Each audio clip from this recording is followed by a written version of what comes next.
Hi everyone, thanks for returning. Let's unravel another perplexing mystery. The case of Rebecca Payne.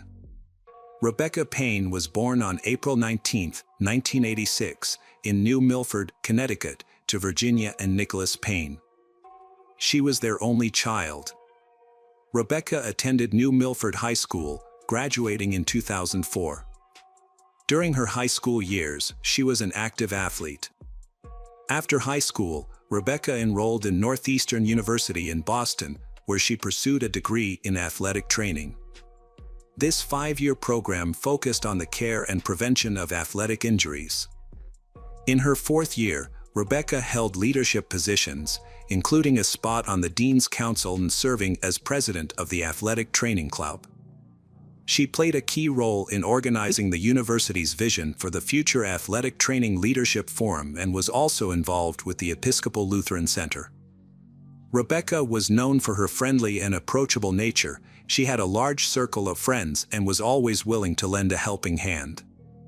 At 6:30 a.m. on May 20, 2008, Boston police received a call from the manager of the Parker Hill apartment complex. The man was in a panic. He told the police that he had seen a door ajar in a 3rd-floor apartment. A 22-year-old student, Rebecca Payne, lived in the apartment. When he knocked on the door and called her name, no one answered him. And he decided to go inside. There, he immediately saw dark red spots and stripes on the floor that led him to one of the rooms. He found Rebecca lying on the floor, with no signs of life and her belongings scattered. When police arrived at the crime scene, they observed that the front door showed no signs of forced entry, suggesting that Rebecca may have known her attacker and may have let herself in willingly. Her 3rd-floor apartment had 2 bedrooms, and Rebecca's body was found face down on the floor in the bedroom. A trail of blood led from the living room to the bedroom, suggesting that the attack occurred in the living room, as there were traces of shell casings in that room. Forensic examinations showed that Rebecca had been shot 5 times. Blood stains in the apartment suggested that she had been conscious for some time, attempting to crawl to the bedroom before losing strength. Her valuables were still there. The state of disarray in her apartment was suspicious, leading police to believe that the perpetrator may have deliberately created the mess to distract them. Additionally, the mess may have been caused by Rebecca's struggle for life. When they searched the apartment, police observed that both the balcony door and the front door were open. Signs in the 2nd bedroom suggested that someone else had been living there. Identifying this person became a top priority for the police, as they were likely Rebecca's killer.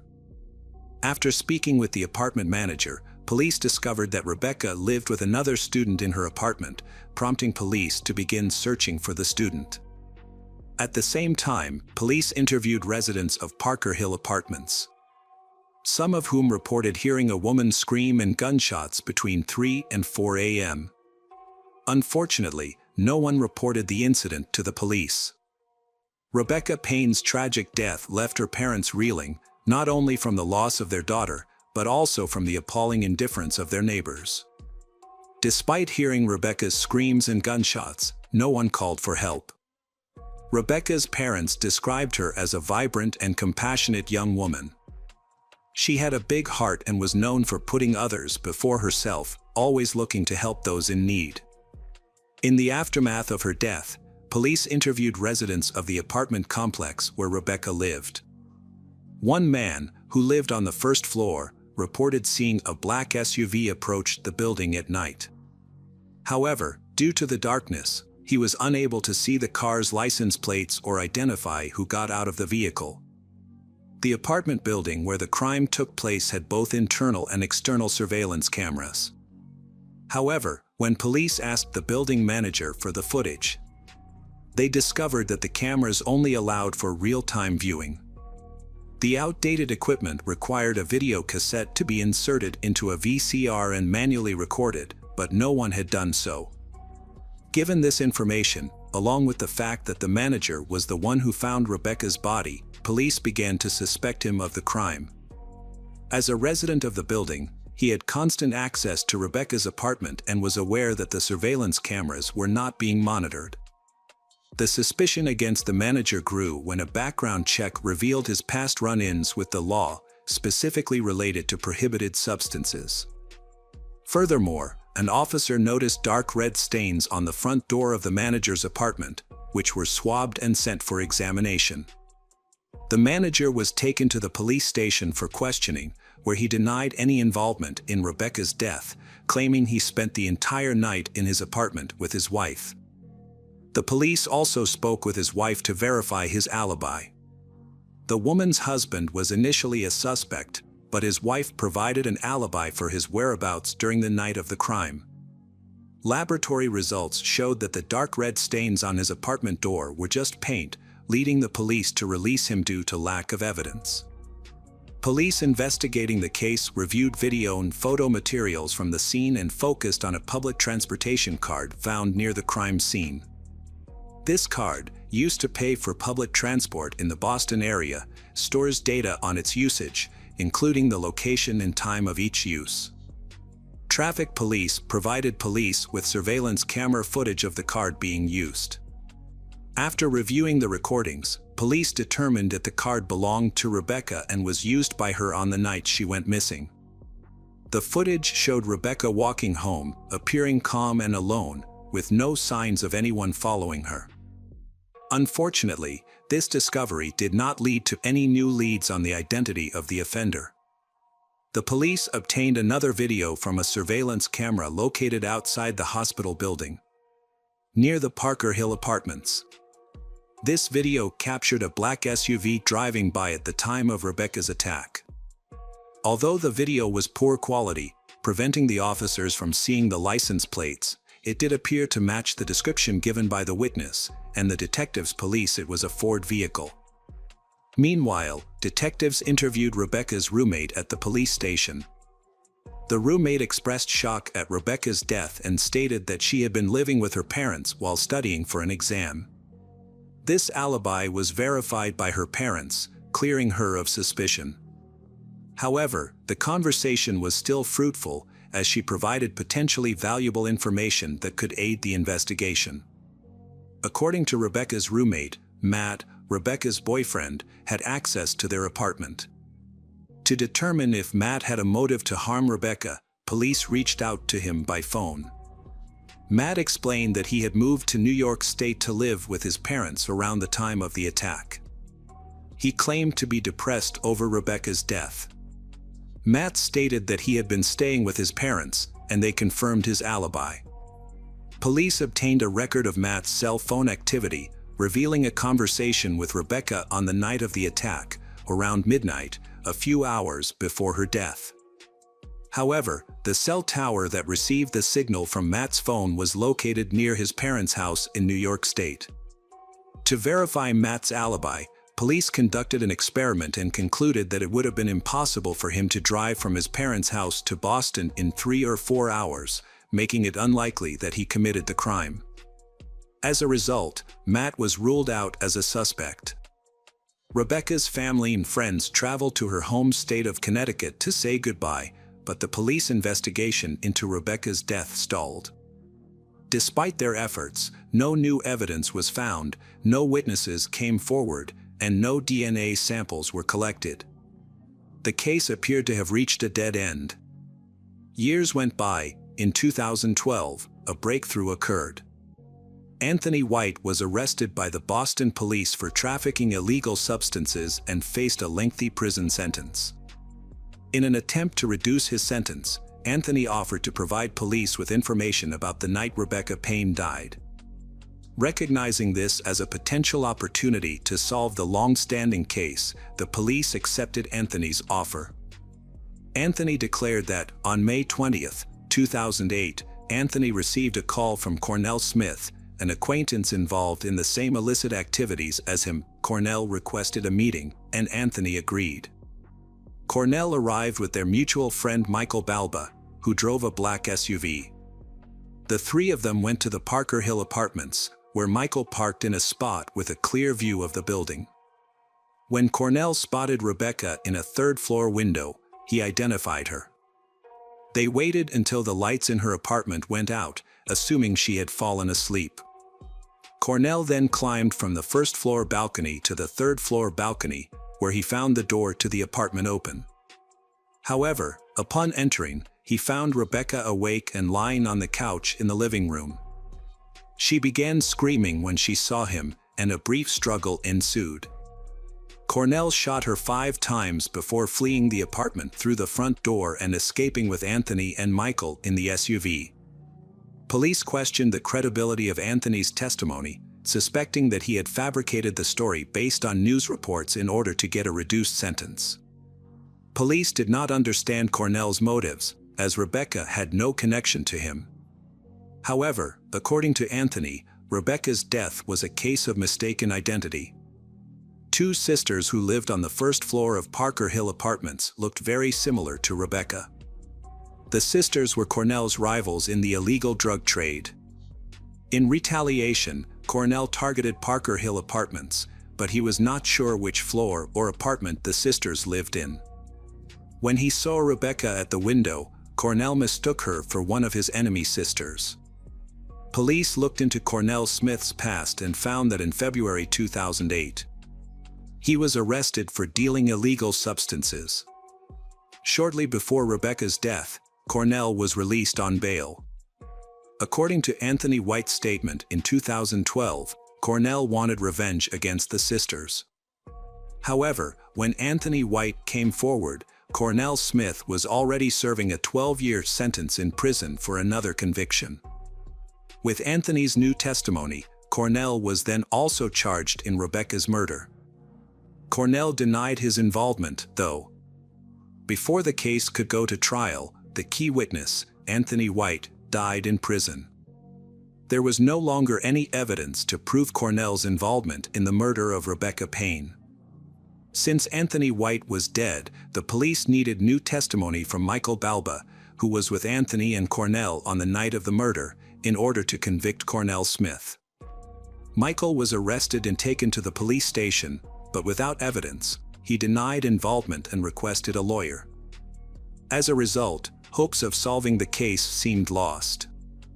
In a final attempt to find the connection between Cornell and Rebecca's death, the police looked into Cornell's case files in connection with a separate case of drug trafficking. During the search, the police came across letters written by Cornell Smith to the judge. These letters revealed Cornell's arrogant attitude towards others, some of which seemed meaningless. However, one letter contained a crucial piece of evidence that linked Cornell to Rebecca's death. It remains unclear why these letters had not been scrutinized earlier, despite being addressed to the judge. The discovery of this key evidence ultimately helped police build a case against Cornell. In a letter written out of anger, Cornell referenced an altercation that had taken place in downtown Boston, leading to the unfortunate death of Rebecca Payne at the hands of Cornell. This letter confirmed that Cornell was in Rebecca's apartment at the time of the incident. The trial took place in 2015. Jeffrey Karp, a defense attorney with more than 20 years of experience, was the first attorney to represent Cornell. However, Jeffrey withdrew from the case after an incident. Cornell suddenly stood up and struck Jeffrey Karp in the head with his handcuffed hand, causing chaos in the Suffolk County Superior Court in Massachusetts. Jeffrey Karp then opted not to prosecute, instead allowing the judge to appoint a new attorney for Cornell. Cornell Smith took a plea deal and pleaded guilty to taking the life of Rebecca Payne. As part of the deal, he received a prison sentence of 18 to 20 years from the judge. To honor Rebecca's memory, her hometown renamed the local tennis court after her. A garden and a National Athletic Trainers Association scholarship fund have also been established in her name. According to Rebecca's father, Nicholas Payne, these tributes were created with one main goal in mind: we don't want her to be forgotten. Hey detectives! Welcome back. We've got another mysterious case to explore. The case of Jasmine Kaur. Jasmine Kaur, an Indian girl, was born on September 14, 1999. She is the eldest daughter of Rashel Kaur. Jasmine later had two younger twin brothers named German and Suku. When Jasmine was 6 years old, her father Rashel Kaur passed away. The family had to face many difficulties to overcome this pain. In 2017, Jasmine was 18 years old and decided to start a new journey. She came to Australia with her relatives to seek new opportunities. Jasmine's uncle, who lived in Adelaide with his wife and daughter, moved in with them. Because of her love of learning and desire to help others, Jasmine enrolled at the University of South Australia. After completing her exams, she enrolled in a nursing program. Apart from studying, Jasmine also takes on the responsibility of cooking for her family. She cooks very well. Jasmine has proven herself to be a responsible and diligent woman. Jasmine grew up in a good educational environment. She always kept in touch with her family, especially her mother and close relatives, sharing details of her daily life. To gain practical experience, Jasmine took a job at a nursing home in the suburbs of Adelaide before completing her medical studies. At the same time, a young man named Tarakjot Singh, born in 1999 in a village in the state of Punjab, India, Tarakjot had a younger brother named Mohan Singh. Tarakjot's father often resolved conflicts in the family in a very brutal way. So the atmosphere in Tarakjot's house was often very tense and made both brothers feel scared. Tarakjot is known for his kindness and success, always willing to help people around him. At school, he was an excellent student. In 2016, when Tarakjot finished his studies, his grandparents tried to save a small amount of money to help him move to Australia. Finally, Tarakjot moved to the beautiful city of Adelaide. Tarakjot passed the English test, a necessary requirement for admission to the University of South Australia. At that time, he was faced with many choices about his direction and field of study. In the end, he decided to pursue information technology and aimed to get a bachelor's degree. In addition to studying, Tarakjot also had to work to support himself. Tarakjot tried many different jobs, mainly related to caring for the elderly. His colleagues loved and respected him, and employers appreciated his honesty and kindness. Over time, Tarakjot achieved much success. Eventually, he saved up enough money to buy his own apartment on the outskirts of the city. There, Tarakjot befriended a young man named Edvin. In 2018, Jasmine and Tarakjot met for the first time. Tarakjot and Jasmine were colleagues at their part-time job. Their relationship quickly developed into love. Tarakjot identified Jasmine as the person he wanted to build a family life with. However, as time passed, Tarakjot gradually became jealous. He began to suspect Jasmine. He asked Jasmine to report her activities in detail, controlled her every move, and became jealous when she met friends after work. Tarakjot became too controlling in his relationship with Jasmine. Tarakjot kept calling and making baseless accusations. Jasmine felt that she could not bear this kind of life, so Jasmine confided in her mother about these problems. The mother knew and did not approve of their relationship. Tarakjot remained unchanged and believed that his thinking was correct. Tarakjot bought a ring to propose to Jasmine in October 2020, although he felt that Tarakjot was jealous and controlling. Jasmine still accepted his proposal. Jasmine began to feel insecure when Tarakjot unexpectedly appeared at her workplace. Although Jasmine was very happy to have just experienced the feeling of being proposed to, Jasmine began to doubt Tarakjot's actions. Realizing that the relationship was negatively affecting her mental and emotional health, Jasmine decided to end the relationship. On January 4, 2021, Jasmine informed Tarakjot that they had to break up. However, Tarakjot threatened her that if she left him, he would end his life.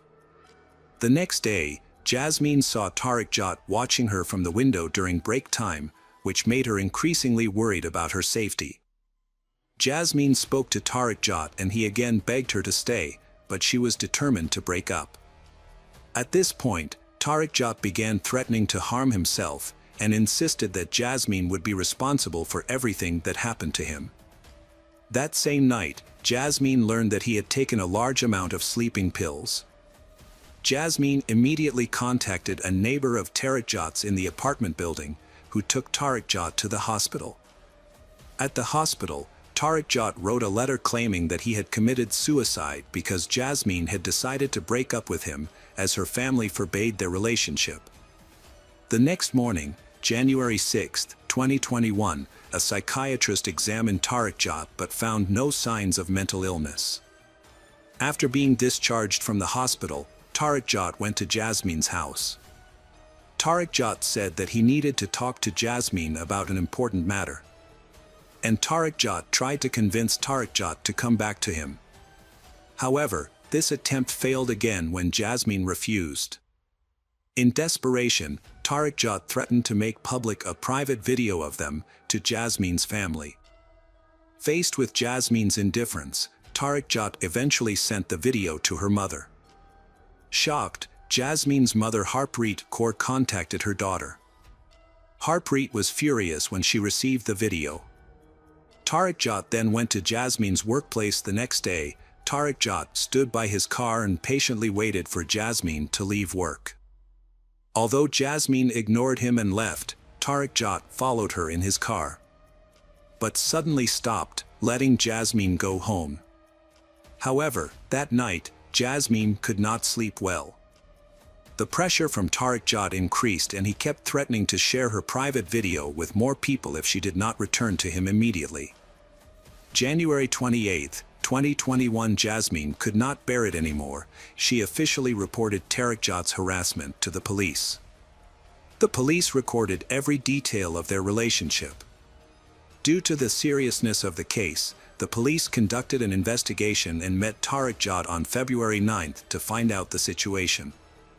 A few days later, Tariq Jat attempted suicide again but was fortunately discovered by a neighbor in time.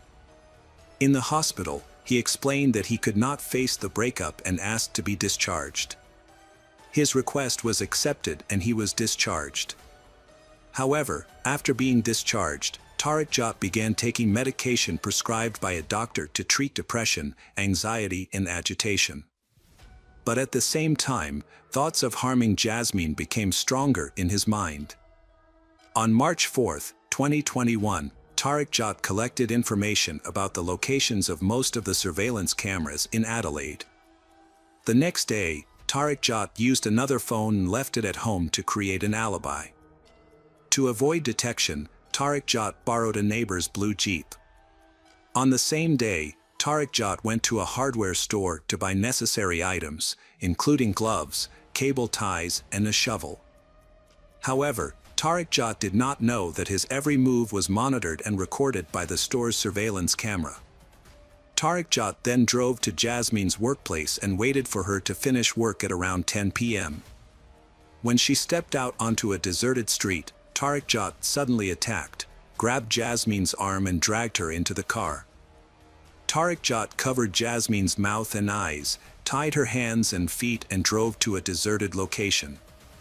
He then put her in the boot of the car and continued driving to another city, nearly 400 kilometers away from Adelaide.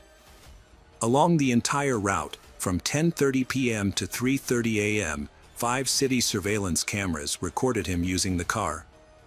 When he reached a deserted location, Tariq Jat got out of the car and began digging a shallow grave near the road. Then Tariq Jat opened the trunk of the car and tried to stab Jasmine in the throat with a knife, causing minor injuries. Next, Tariq Jat pushed Jasmine into the grave and began burying her alive. All of this happened in the early hours of March 6. After burying Jasmine, Tariq Jat got back into the car and drove away. Along the way, he discarded Jasmine's belongings along with the remaining rope, tape, and other items. He also discarded his gloves and hood at a location known as the Death Rock. That same day, Jasmine's family became worried when she did not return home. When she failed to show up for work, with no news of Jasmine, her relatives contacted the police and filed the missing person report.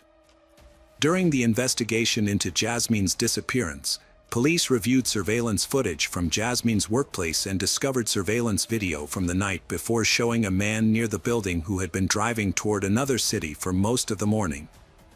In an effort to identify the suspect, police issued a public appeal for anyone with information about a man in his 20s who had been in contact with Jasmine or nearby in the days before she went missing. On March 7th, police met with Tariq Jat to question him about previous police reports of stalking. Tariq Jat initially denied any involvement in Jasmine's disappearance. However, he later told police that he and Jasmine had argued and she had attempted suicide. Tariq Jat claimed that Jasmine died after she passed out and he buried her in a remote location. Tariq Jat was later arrested and led police to the place where he had buried Jasmine. Jasmine's body was found under 30 centimeters of sand.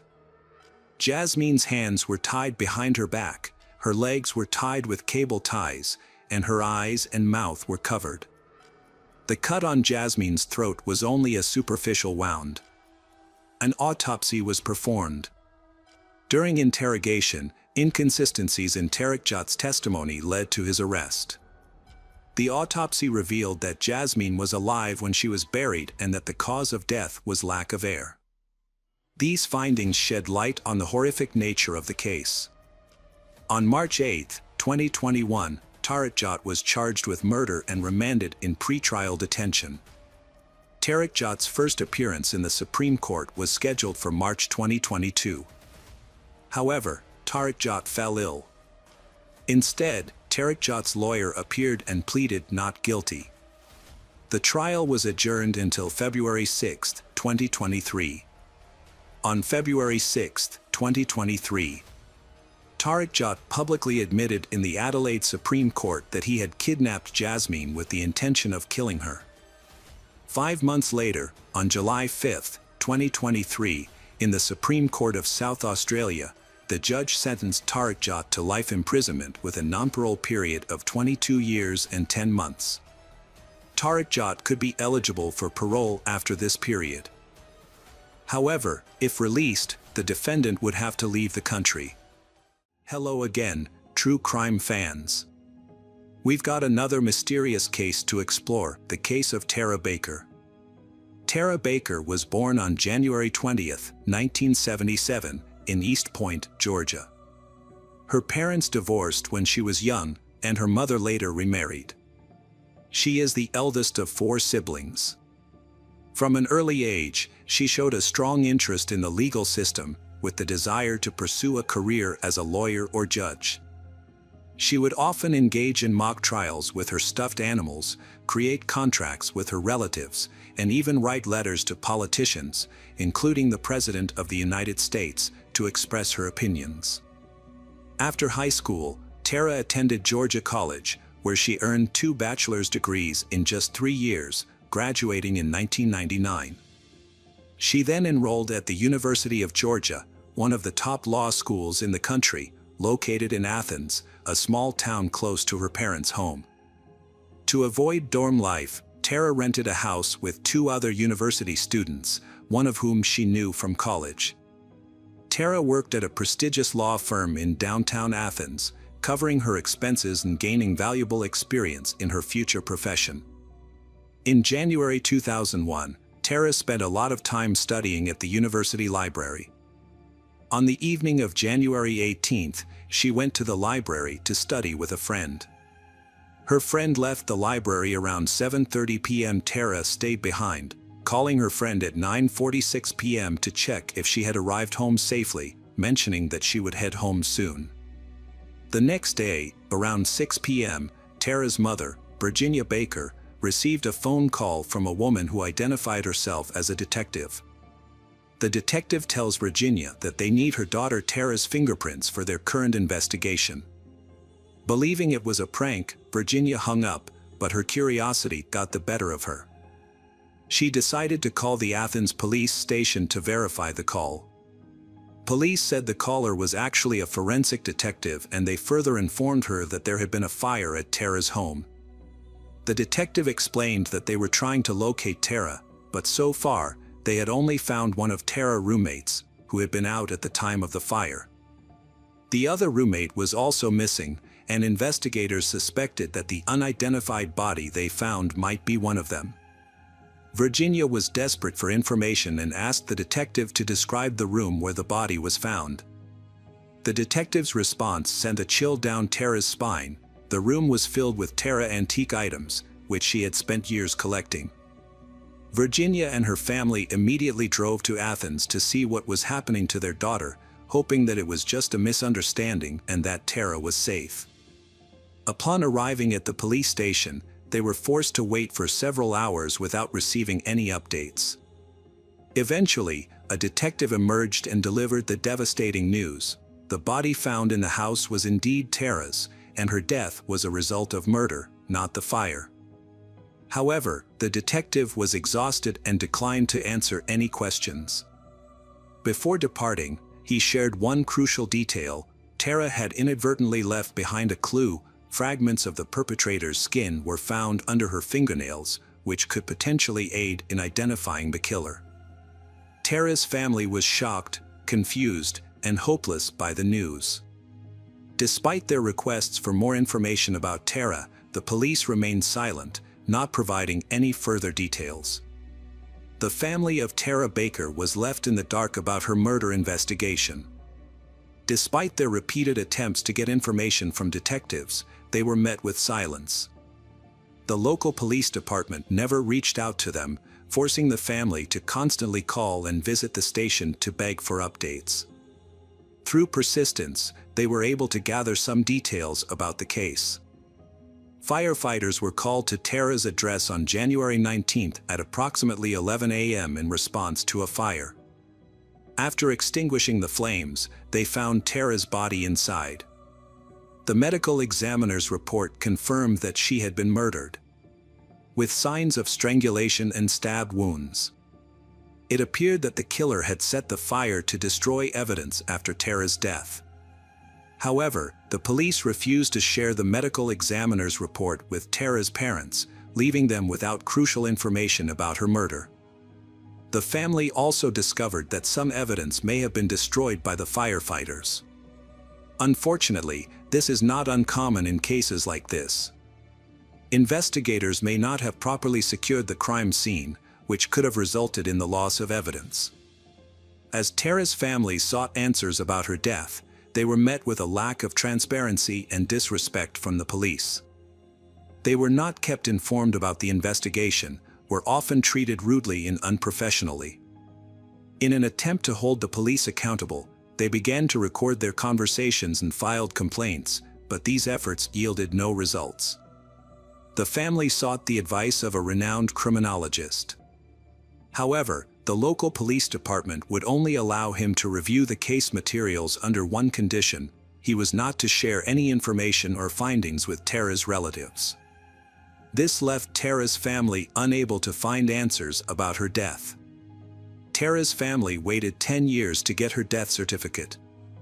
After writing to the state governor, they finally received it, but it didn't give them the answers they were looking for.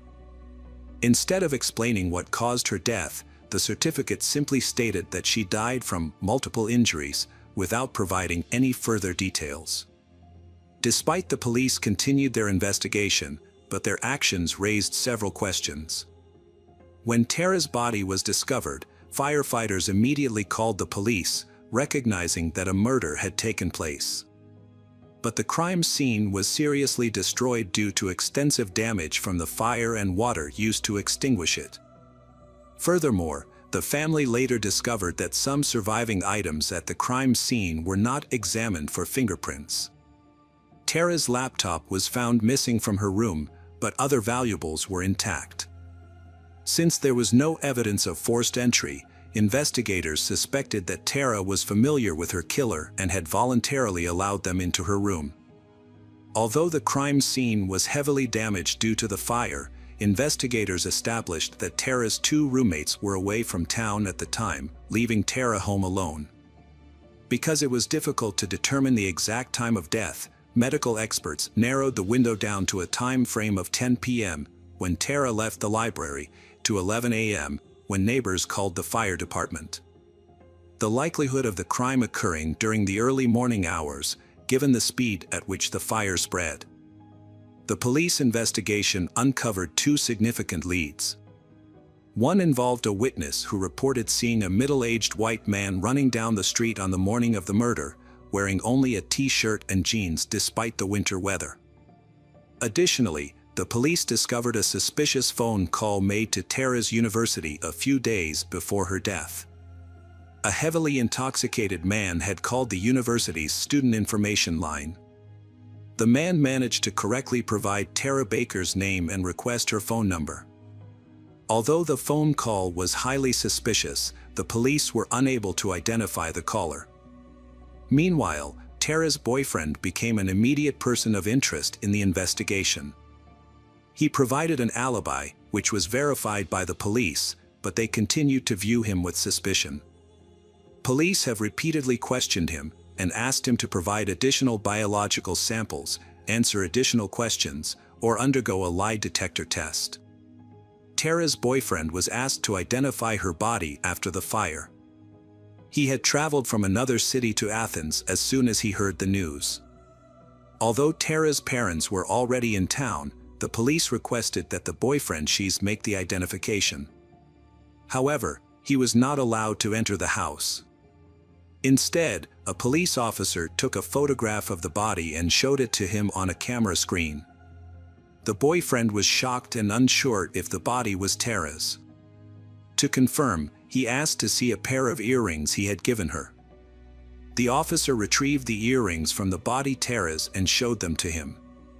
After seeing the earrings, the boyfriend confirmed that the body was indeed Tara's. The police then shifted their focus to a male student who had a reputation for being troublesome. Several female students reported that he had repeatedly asked them out on dates, despite being told no, and made them feel uncomfortable with his behavior. The student had also asked Tara out multiple times, despite knowing she had a boyfriend. Detectives investigated the student but found no evidence linking him to the crime. They even asked Tara's friends to monitor the boy's activities, but this did not bring any new progress. Detectives began to focus on another suspect, a guy who was Tara's co-worker. When they interviewed his co-workers, they discovered that his behavior in the days leading up to the murders was very strange. Specifically, he had stopped socializing with a group of close co-workers. Additionally, just days before the murders, he had told Tara that he would not be able to attend her birthday party, which was scheduled for the day after the murders. On the morning of January 19th, one of Tara's co-workers tried to convince him to attend birthday celebration, as Tara had been hurt by his initial refusal. When the colleague visited the attorney's office, however, he was nowhere to be found. This was unusual, as the attorney was typically present at the office in the mornings. A check of his work schedule revealed no meetings or appointments, adding to the mystery of his absence. His behavior raised suspicions after Tara's murder.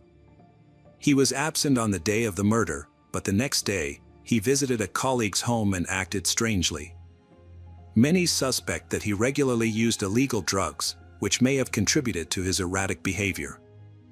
The co-worker noticed several fresh scratches on his neck, which were notable because several pieces of skin were found under Tara's fingernails, suggesting that she may have scratched her attacker in self-defense. When questioned about the scratches, he claimed he got them from a cat and denied any involvement in Tara's murder. However, when asked about his suspicions regarding the killer, his response was unusual. He screams that Tara's father is the culprit, but he cannot produce any evidence to back up his accusation. Furthermore, he resigned from his position just a few months after the murder and left the state. It is unclear whether the police compared his DNA with the samples found under Tara's nails. But they have not shared any information about this aspect of the investigation, even with Tara's relatives. The police discovered that he was married, but still secretly dated two female colleagues. This revelation could explain his unusual behavior and unexplained absences from work. Both women also suspected that he was using illicit substances. However, police found no evidence to prove his involvement in the murder and eventually cleared him as a suspect. The detectives also investigated the maintenance company employees who had access to the house where Tara lived. They had a spare key, which might explain why there was no sign of forced entry. Unfortunately, this lead also yielded no results. Since then, the case has had no new clues. The police continue to search for new suspects and witnesses, but they are keeping many details about their investigation under wraps to avoid it being undermined. The investigation into Tara's murder continued over the years, with several new leads emerging, but it did not yield any results for the investigation. One witness reported seeing an African-American man near Tara's house on the day of the fire, while another claimed to have seen blood on a classmate's notebook shortly after the murder. Despite police efforts to pursue these leads, they ultimately led to dead ends. Tara's parents offered a $77,000 reward in hopes of generating new leads. The detective team working on the case changed several times, but they all encountered considerable difficulties due to lack of evidence. The fire in Tara's room burned most of the evidence, leaving the police with few clues to investigate. 19 years after Tara's murder, a podcast about her case was released, generating renewed interest and attention. The podcast gathered information from Tara's family and individuals connected to the case, re-examining the evidence and helped reinvestigate the case. The police department took notice of the podcast, leading to better cooperation between detectives and Tara's family. For several months, detectives reviewed all available information and evidence, using modern DNA analysis tools to re-examine the evidence. Their efforts paid off on May 13, 2024, when police announced that they had finally arrested the perpetrator, 23 years after the murder. The suspect, Edric Lamont Faust, 48, was arrested, but police did not reveal how they identified the suspect, citing the need to keep some information secret to protect ongoing legal proceedings. Investigators only mentioned that modern DNA analysis tools and other biological evidence played a crucial role in Edric's identification. Further details of the case were not disclosed at the press conference, and police chose to withhold evidence to avoid compromising Edric's trial. However, his arrest documents revealed that he was accused of assaulting Tara. Additionally, a piece of skin was found under Tara's fingernails, which was used to extract the killer's DNA using modern DNA analysis tools. The police had likely known about Edric for years due to his long history of crime, which included multiple arrests. At the time of Tara's murder, he was 25 and lived in the same city as she. Despite this, the police initially found no evidence suggesting that Edric knew Tara.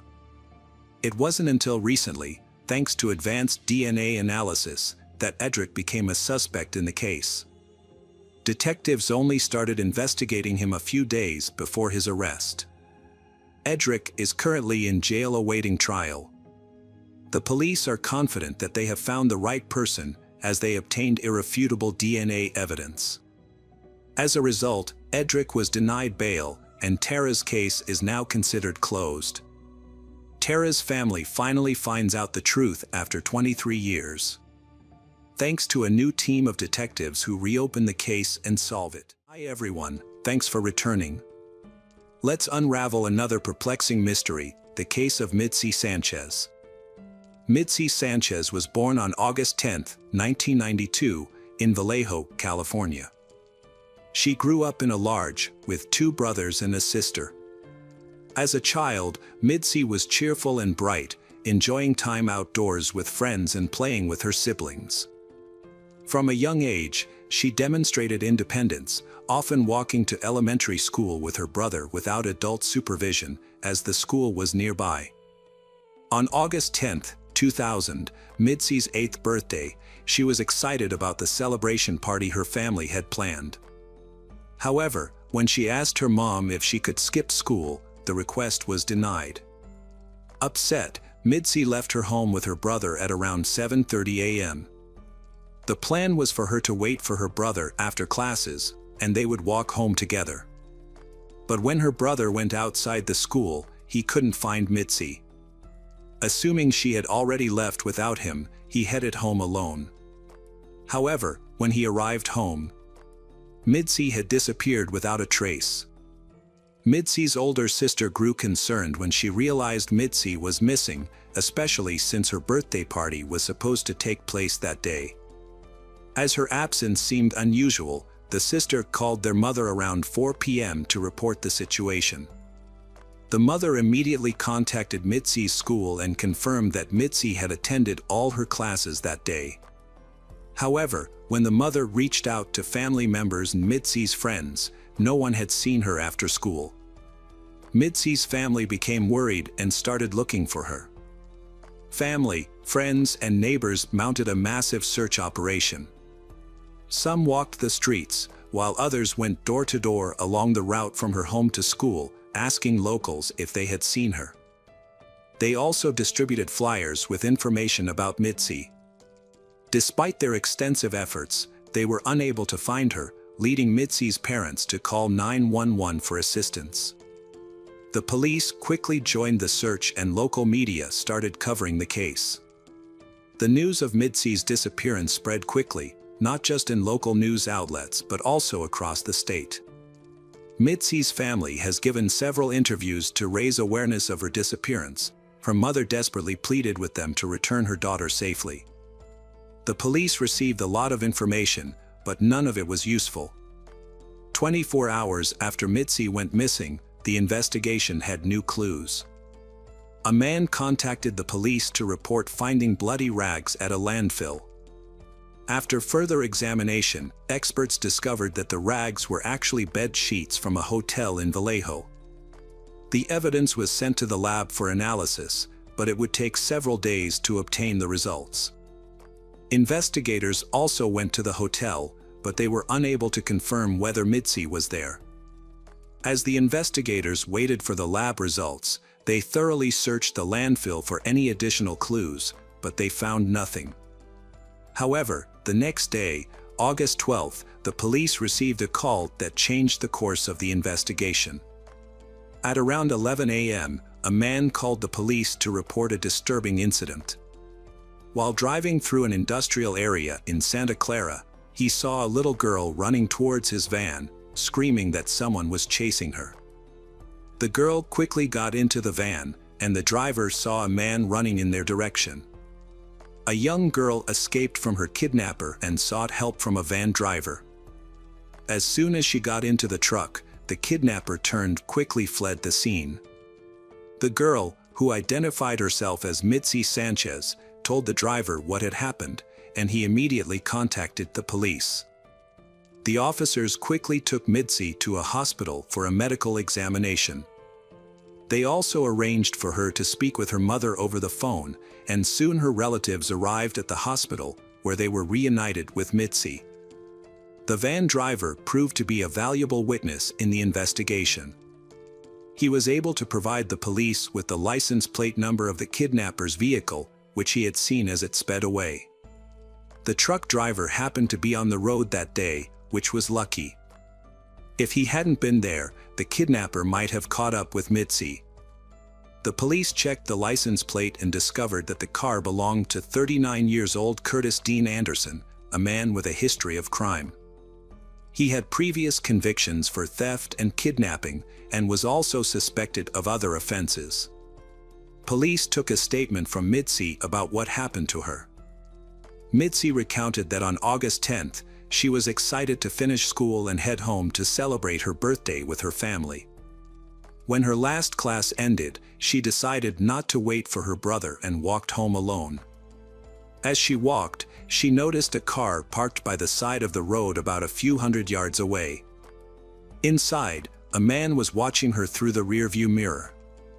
The girl felt uncomfortable, but she was not worried because it was daytime and she was walking on a familiar street. In addition, because she was young, she was not aware of the potential risks posed by strangers. Mitzi was approached by a man who got out of his car and asked for her help. He claimed to have a leg injury from an accident and needed assistance in retrieving a roll of tape from under the car seat. Despite feeling uneasy, Mitzi agreed to help, as her parents had taught her to assist others in need. However, as soon as Mitzi reached for the tape, the man's intentions became clear. He pushed her into the car, covered her mouth, and slammed the door shut. Mitzi tried to scream, but it was too late. The man drove away, Mitzi to watch in horror as they passed by her home, where her family was preparing to celebrate her birthday. The man eventually stopped in a deserted parking lot, where he gave Mitzi new clothes and forced her to change. He then threw away her old clothes in a nearby trash bin. He warned Mitzi not to try to escape, claiming he had a gun and that no one had ever managed to escape from him. For the next few hours, Mitzi was driven to an unknown location. Mitzi demanded to know why she had been kidnapped. But the man's response was that he had gone through a similar experience as a child. When night fell, he stopped the car again and began covering the windows with rags to conceal their location. He then shackled Mitzi's leg with a chain and padlock. The man pulled out a bottle of alcohol and insisted that Mitzi drink some. Despite her initial reluctance, she eventually gave in. He took pictures of her using a camera. The perpetrator then lay down in the car to sleep. Fearing that she would be at his mercy if she fell asleep, Mitzi stayed awake and began thinking of an escape plan. Her chance came when she saw a police car driving past the parking lot. However, it was too far away, and she realized that even if she screamed, the officers would not be able to hear her. The next day, the perpetrator continued to drive Mitzi around the city, forcing her to sit on the floor of the car and covering her with sheets to conceal her from view. At one point, he briefly stepped out of the vehicle, giving Mitzi an opportunity to try and escape. She attempted to free her leg from the chain but quickly realized it was impossible. She also found a nail file and tried to use it to unlock the padlock, but unfortunately, it didn't work. When the perpetrator returned to the car and drove away, he made a disturbing claim: he had stopped by Mitzi's parents' house. Under the guise of a good citizen, he asked for flyers to distribute around town, further manipulating the situation. Mitzi was left feeling shocked and overwhelmed, knowing she had been so close to home yet still remained in captivity. Over the next few hours, the perpetrator repeatedly stopped the car, getting in and out. Eventually, he drove to a remote area outside of town and parked. There, he committed a sexual assault against Mitzi, leaving her in a state of shock. Afterward, the perpetrator fell asleep. The next morning, he resumed driving, making several stops to buy cigarettes and alcohol. When he returned to the car and leaned into the cabin, an object fell out of his pocket. He warned Mitzi not to look, but she disobeyed. She glanced down and saw a large set of keys. Mitzi quickly realized that one of the keys could open the lock on her chain. Although afraid of the perpetrator's possible reaction, Mitzi was brave enough to act. She grabbed the keys, selected one that seemed to fit the lock best, and tried to unlock it. To her relief, the key worked. Mitzi managed to free herself from the chain and moved towards the car door, which was the last barrier between her and freedom. To escape, she opened the window and tried to climb out. However, her body was exhausted, and her legs had almost no strength left. Using the last of my strength, she pushed herself upwards and finally jumped out of the car. As she moved around it, she spotted her kidnapper, who instantly saw her as well. He yelled for her to come back, but Mitzi had no intention of surrendering. She took off in the opposite direction, and her kidnapper started chasing after her. As she fled, she attempted to get help from passing cars by waving her hands and screaming, but all the cars ignored her pleas and kept driving by. Not losing hope, Mitzi kept running forward.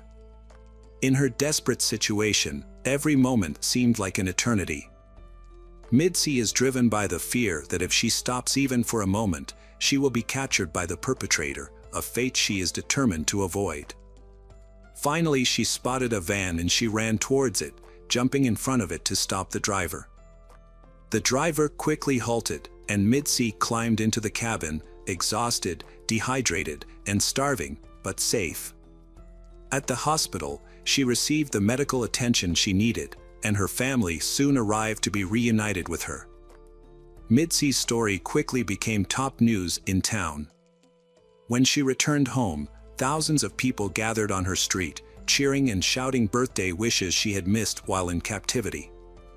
Meanwhile, the police were searching for her kidnapper, whose location remained unknown. During the investigation, the police showed Mitzi's mother a photo of the suspect, and she recognized him. She had seen him twice before, once before Mitzi's abduction, when he was standing on their street, staring at their house, and again the day after Mitzi's disappearance, when he came to their home asking for flyers. Police eventually arrested the suspect, Curtis. He confessed to Mitzi that she was not his first victim and that no one had ever managed to escape him before. Curtis's careful planning and execution suggested he had experience with similar crimes. It is notable that Curtis had a prior conviction for kidnapping a woman in 1991, for which he served time until his release in November 1999. The trial began in April of the same year. Mitzi bravely testified in a crowded courtroom, recounting every detail of Curtis's crimes against her. Even though Curtis was there, Mitzi remained calm and completed his mission. As a result, Curtis received a 251-year prison sentence. However, this marked the beginning of a new chapter in the investigation. Detectives regularly visited Curtis in jail, questioning him about potential involvement in other crimes. One of these visits, they discovered that Curtis had confessed to a fellow inmate about kidnapping and murdering 8 additional girls. The inmate agreed to cooperate with the police, sharing Curtis's confession in detail. However, Curtis himself was reluctant to reveal all his secrets. Instead of denying the allegations, he attempted to negotiate privileges in exchange for information, speaking with detectives in riddles.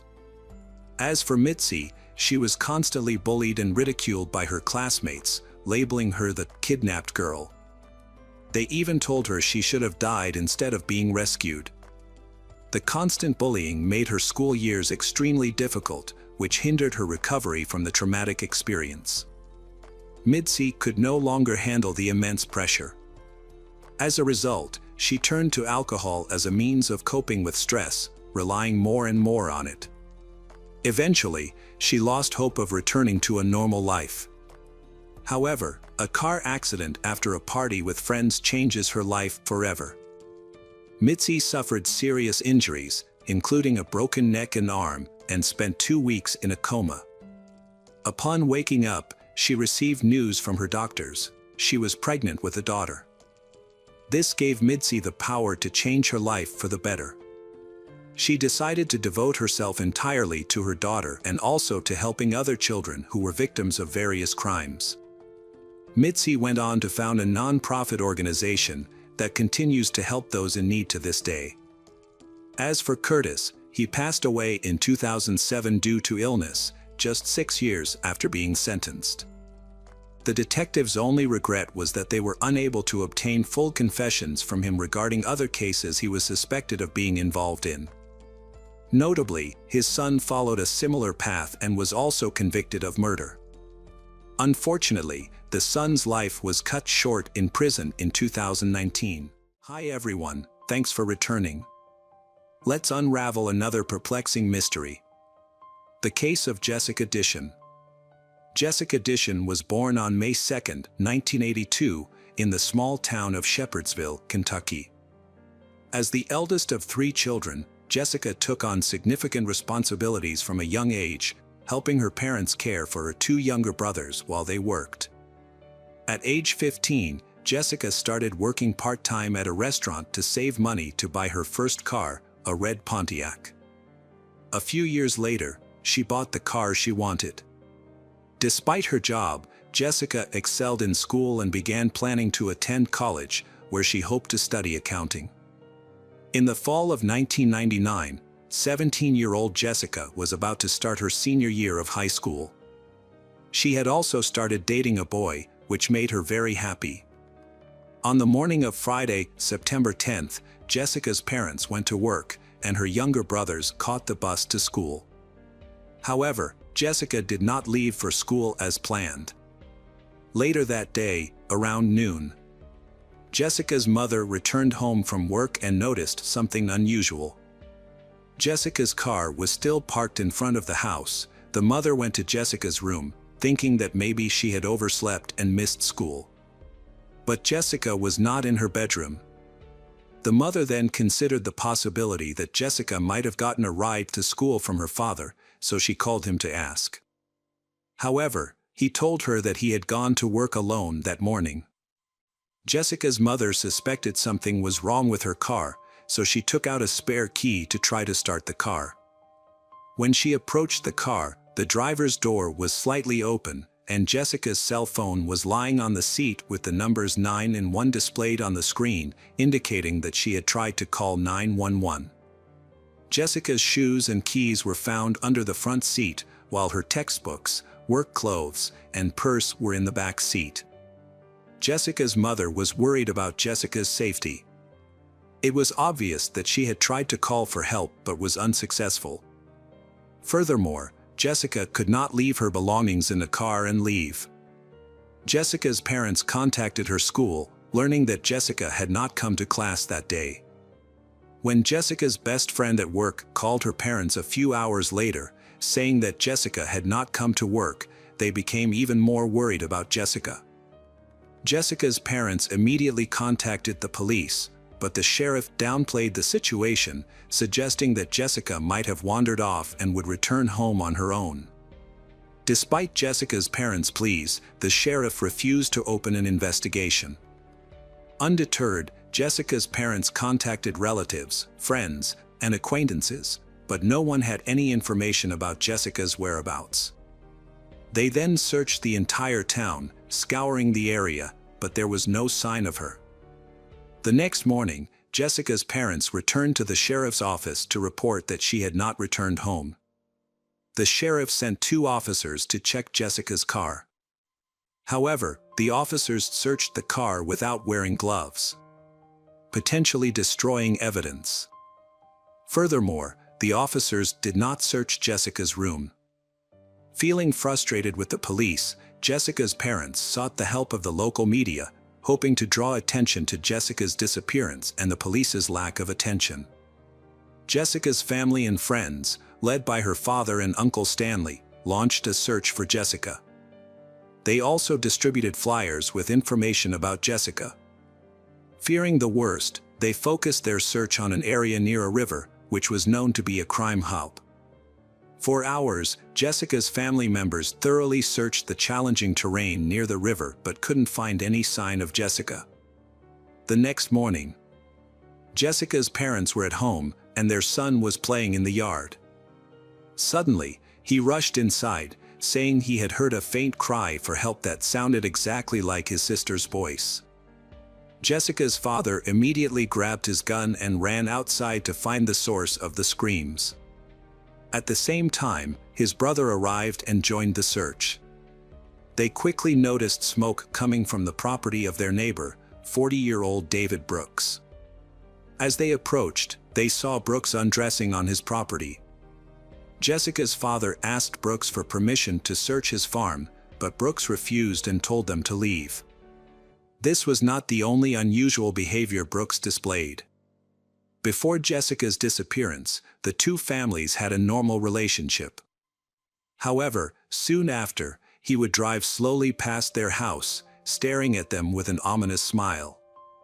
After seeing Brooks burning clothes on their property, Jessica's parents went back to the police, shared their concerns and asked them to come and meet Brooks with the dogs. The police agreed. The dogs were given some of Jessica's clothes to track her scent. They led the police to Brooks's fire pit, but no significant evidence was found. However, the dogs did find black gloves in one of Brooks's sheds that smelled like decomposition. During the search, no concrete evidence was found. Frustrated with the police, Jessica's father contacted the FBI for help. The FBI usually does not get involved in missing persons cases based on the family's request, but this time they decided to investigate immediately. After Jessica's parents presented the case and the family's findings, the FBI opened a full-scale investigation.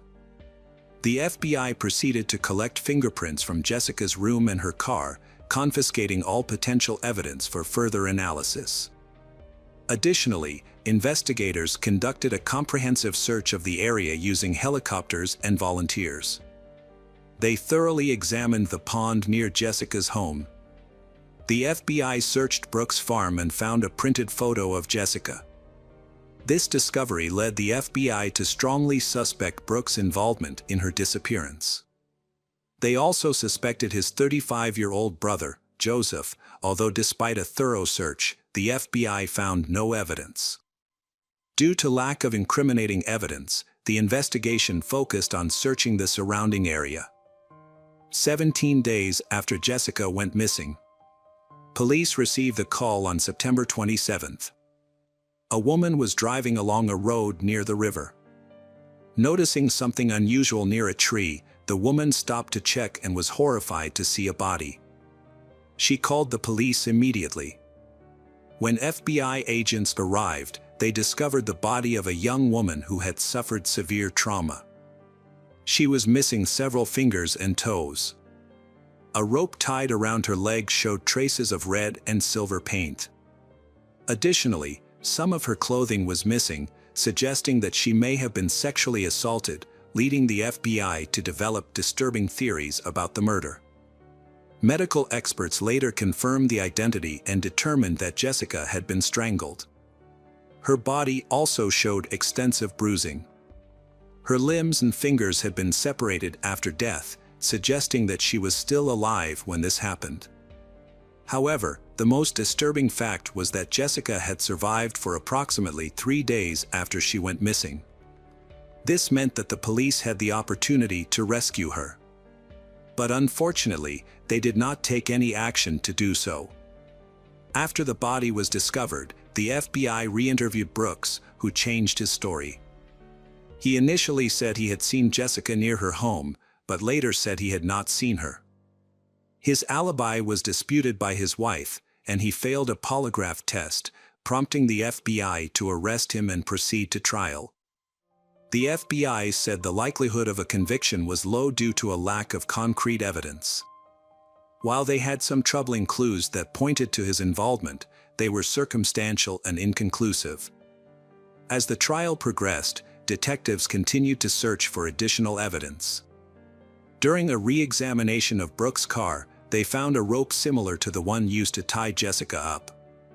However, analysis showed no DNA on the rope. Brooks' trial began in January 2003.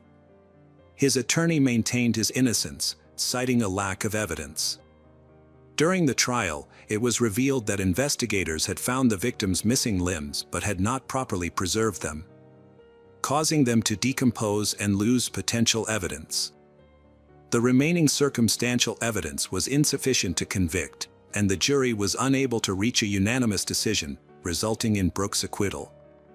Under state law, he could only be brought back if new evidence was discovered.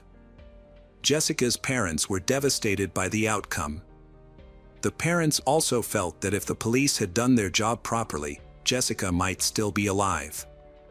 Over time, the case went cold and was largely abandoned, leaving the family without closure. In 2012, a new detective, Lynn Hunt, joined the local police department and was tasked with reviewing unsolved cases. Lynn Hunt began by examining the murder case of Jessica. However, she was shocked to find that the original investigation was poorly handled, with case files containing errors and lacking key information from interviews with relevant parties.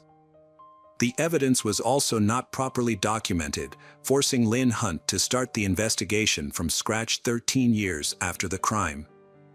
Hunt met with Jessica's family and obtained a box of her belongings that had been kept in her car at the time of the murder.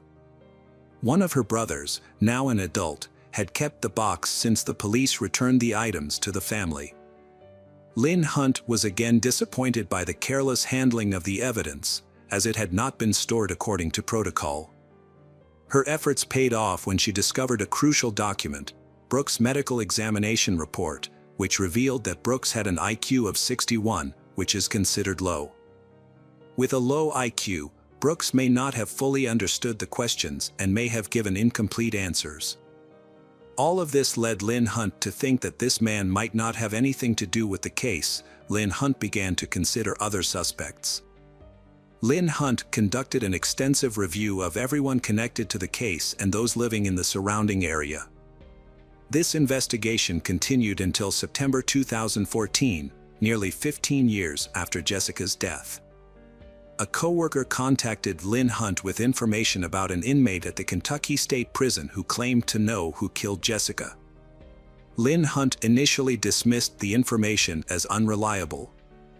Many inmates make up stories to get released early. However, Lynn Hunt verified the information before dismissing it. Lynn Hunt visited the prison and met a man who told her that he had previously shared a cell with another inmate. During conversations, the inmate revealed to him that he was responsible for the murder of Jessica Dishon. The informant revealed that Stanley Dishon, Jessica Dishon's uncle, had a dark secret. According to the informant, Stanley confessed to years of sexual abuse of Jessica while they lived under the same roof. He warned her that if she spoke about the abuse, he would kill her or someone she cared about. When Jessica started dating in the spring of 1999, Stanley became increasingly fearful that she might confide in her boyfriend about the abuse she had suffered at his hands. On September 10th, Stanley visited Jessica at her home when she was alone, and he saw her packing her belongings into her car. He approached her and asked her to end her relationship with her boyfriend. However, Jessica refused, threatening to expose Stanley's actions if he did not leave her alone. As Stanley threatened her, causing Jessica to reach for the phone to call 911. Stanley tried to grab her, but she broke free and ran back to her room. Stanley followed her into her room, striking her before binding her with her own sheets. Stanley then dragged her to an abandoned shed not far from where her body would later be discovered. Stanley held Jessica captive for several days, subjecting her to abuse and torture before ultimately killing her. Stanley then placed her body in a visible location near the road and buried the bloody sheets under the shed. Additionally, Stanley removed some of Jessica's limbs in an attempt to mislead the police, making it seem like the murder was the work of drug traffickers. Lynn Hunt was intrigued to discover that this crucial detail about the missing limbs had never been made public. Only Jessica's closest relatives were aware that her body had been mutilated, which meant the informant couldn't have fabricated this information. Furthermore, Stanley claimed to have buried Jessica's shoe under a broken tree near the shed. Determined to verify the informant's story, Lynn Hunt decided to search for buried evidence. With limited resources at the local police department, she enlisted the help of Jessica's brother and other relatives, keeping Stanley's possible guilt a secret. She did not report her suspected evidence to them. On the first day of the search, no clues were found despite searching the areas described by the informant. The next day, Jessica's brother and Lynn Hunt returned to the scene. On the way, they noticed an abandoned barn on the side of the road and decided to search. Inside the barn, they began digging. Their search uncovered a buried bed sheet. Lynn Hunt collected the evidence and rushed to Jessica's home. Since her disappearance, her parents had left her room unchanged, which helped in verifying the evidence. Upon comparison, Lynn Hunt confirmed that the bed sheet was indeed from Jessica's bedding, as it matched the pattern of the other linens and was missing from her bed. Following this discovery, Stanley was arrested and questioned by police. Although he appeared visibly shaken during questioning, he refused to confess to the crime. Stanley was eventually charged with murder and the case went to trial. This news shocked Jessica's father. The murderer he had been searching for was none other than his own brother Stanley Dishon. As the trial progressed, Lynn Hunt dug into Stanley's past to gather more evidence. She knew that he had assaulted Jessica, but her investigation uncovered that several of Stanley's female relatives had come forward to report that he had sexually abused them as children. Stanley would approach his relatives, claiming he was temporarily homeless, and asked to stay at their home. However, when left alone with the young girls in their homes, Stanley would sexually assault them, threatening them to ensure their silence. Based on multiple similar accounts, police deduced that Stanley had been engaging in this behavior for approximately 3 decades. Lynn Hunt knew full well that a conviction for murder would be difficult, given the lack of direct evidence, such as fingerprints or DNA, linking Stanley to the crime. Undeterred, Lynn Hunt continued her investigation and stumbled upon a box of old case files that had not been examined before. As she sifted through the boxes, Lynn Hunt was once again frustrated with the police who had originally handled the case. She noticed a letter dated June 26, 2002. A concerned person had written to the police at the time, recounting a story identical to one Lynn Hunt later heard from an inmate at the Kentucky penitentiary. In the summer of 2002, Stanley was serving a sentence for assaulting a minor family member. While in prison, he confided in a fellow inmate about killing his niece, Jessica. Unbeknownst to Stanley, his fellow inmate was a police informant who soon wrote a detailed letter to the police investigating the case, exposing the horrific events surrounding Jessica's death. However, police believed Brooks was the prime suspect at the time, causing them to ignore other potential leads. This inaction left Lynn Hunt deeply frustrated, becoming frustrated with the lack of professionalism of his colleagues. If the police had done their job properly, this case could have been solved in 2002. After all these years, Lynn Hunt could only hope that Stanley would finally face justice for his actions at the upcoming trial. The process began in 2015 when Stanley appeared in court, pleading not guilty. Jessica's parents were furious. The prosecution believed that a guilty verdict on the murder charges would be difficult due to a lack of evidence. There were also assault charges against other female family members. The prosecution would need these family members to testify in court, sharing explicit details about Stanley's actions against them. Given these challenges, the prosecution decided to offer Stanley a plea deal. In exchange for dropping the death penalty, Stanley would have to plead guilty to both the assaults on his relatives and Jessica's murder. Ultimately, Stanley accepted the deal and pleaded guilty. Jessica's parents, who wanted the truth, were unhappy with this arrangement, but Stanley remained silent in accordance with the terms of the plea deal. Stanley was sentenced to 20 years in prison with the possibility of parole after 15 years. Since he was 56 years old at the time of his conviction, he could be released at age 71. Hello again, true crime fans. We've got another mysterious case to explore, the case of Lisa Home. Lisa Home was born on February 7, 1998, in the small Swedish town of Hu, where she grew up in a peaceful environment with her parents and older sister. Lisa was a kind, positive, and determined individual with a strong personality. She had already made up her mind to study architecture in Australia before completing her education. Lisa's love for travel was sparked by numerous trips with her parents to various countries, which also instilled in her a sense of independence from her teenage years. To earn her own money, she took on part-time jobs. In the summer of 2015, at the age of 17, Lisa landed her first job at a cafe located about 40 minutes from her home. Initially, her parents drove her to work, but soon her father gifted her a scooter. The scooter was a welcome gift, allowing her to commute to work independently. However, for the first few weeks, her father accompanied to ensure her safety, as she had limited experience driving on the roads. Lisa only works on weekends and her father always takes her to and from the cafe home. However, on June 7th, her father decided to let her drive herself. On that particular day, her parents visited her at work during lunch, when the cafe was very busy.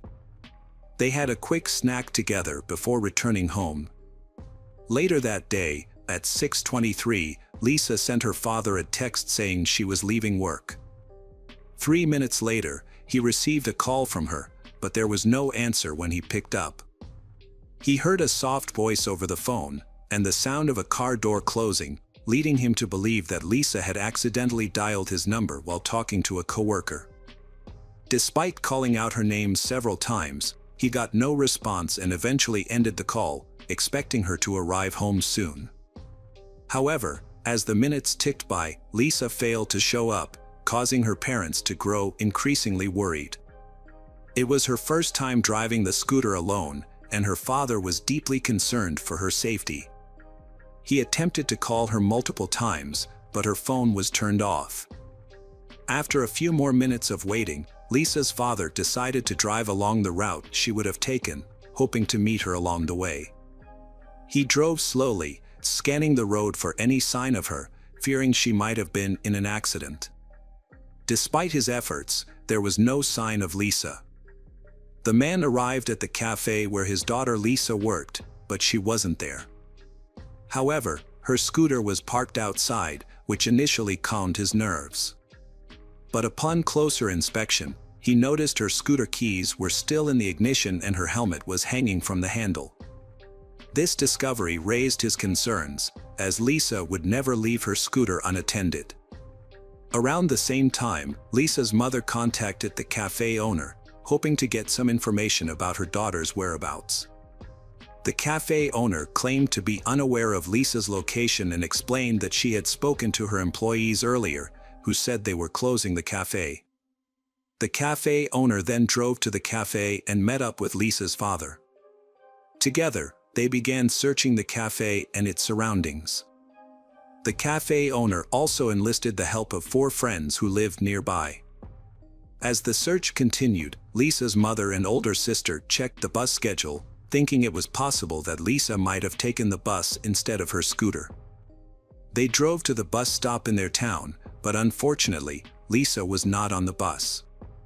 Despite their efforts, Lisa's family was still unable to find her, and their concerns continued to grow. Lisa's relatives quickly contacted the police after realizing she was missing. It was nearly 1 p.m. Police quickly conducted an extensive search. A crucial discovery was Lisa's scooter, which was left in the parking lot with the keys still in it, leading the police to suspect she might have been abducted.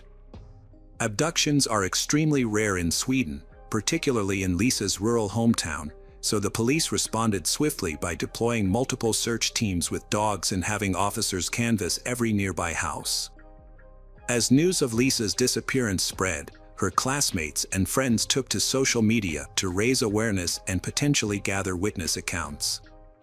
Despite the overnight search, no progress was made.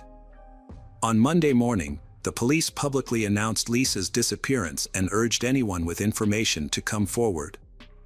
Around the same time, a man working at a barn across from the cafe found a motorcycle glove on the floor and reported it to the police. Detectives re-examined a barn previously inspected on the evening of Lisa's disappearance and discovered a glove. They presented the glove to Lisa's parents, who identified it as their daughter's, providing further evidence for the abduction theory. Police have stepped up the search by sending additional personnel and equipment to assist. By then, Lisa's disappearance had made national headlines, drawing hundreds of volunteers to the search. On Tuesday, the police received multiple leads. A group of volunteers searched a dirt road near the cafe, finding a phone case, receipt, ticket, and broken smartphone screen. After discovering these items, investigators confirmed that they all belonged to Lisa, so they concentrated the search in that area. Further investigation yielded additional parts of the broken smartphone, Lisa's ID, and more receipts. These items were all scattered along the same dirt road, increasing the police's certainty that Lisa was indeed a victim of abduction. The search for Lisa quickly gained a large amount of attention and support, with the number of people involved growing significantly each day. This case became the main news story in Sweden. Hundreds of volunteers from across the country flocked to participate in the search. A group of local volunteers specializing in finding missing people also participated in the search for Lisa. This made Lisa's search operation the largest in Sweden's modern history, with over 1,000 people involved. The police received numerous calls with potential leads. A woman reported a suspicious incident while she was jogging the day before Lisa went missing. A man standing next to his car stopped her on the road and asked for directions to an unfamiliar city in English. When she tried to help him using Google Maps, the man asked her to get into his car to show the route on his navigator. The woman found this request suspicious and refused, continuing her jog instead.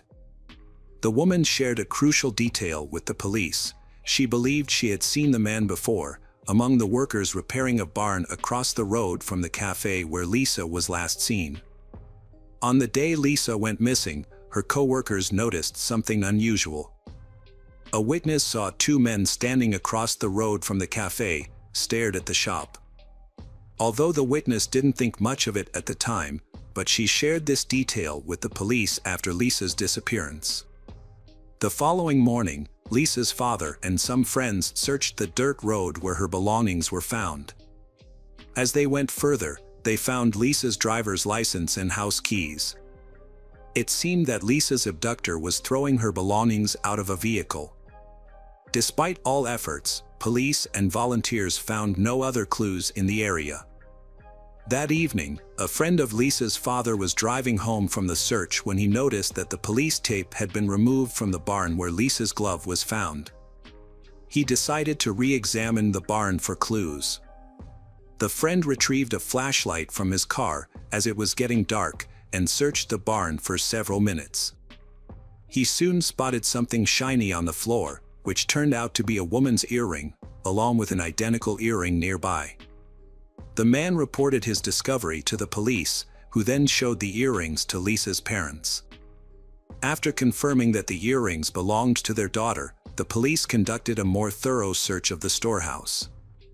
Initially, the detective explained that the primary focus on the first day of the search was finding Lisa herself. As a result, the barn was not thoroughly inspected, and small items like earrings may have been overlooked. This time, however, numerous forensic experts and search dogs were brought in to aid in the investigation. During the more extensive search, the police found a piece of evidence behind one of the walls that initially seemed unrelated to the case: human feces. Forensic experts, however, proposed an intriguing theory. According to them, in the aftermath of committing severe crimes, the perpetrator's body often releases a significant amount of adrenaline, sometimes leading to a sudden and uncontrollable urge to defecate. It's not uncommon for perpetrators to lose control of their bodily functions due to adrenaline during a crime. Given that Lisa's glove and earrings were discovered in the storehouse, investigators suspected that if she was abducted, the perpetrator might have taken her to the storehouse. They considered the possibility that the perpetrator, under the influence of adrenaline, might have relieved themselves and left behind feces. These feces were subsequently sent for DNA analysis. On Friday, the search area was expanded, and volunteers searched a farm approximately 2 miles from the cafe. The farm consisted of several large buildings with many employees, and the search team decided to inspect each one.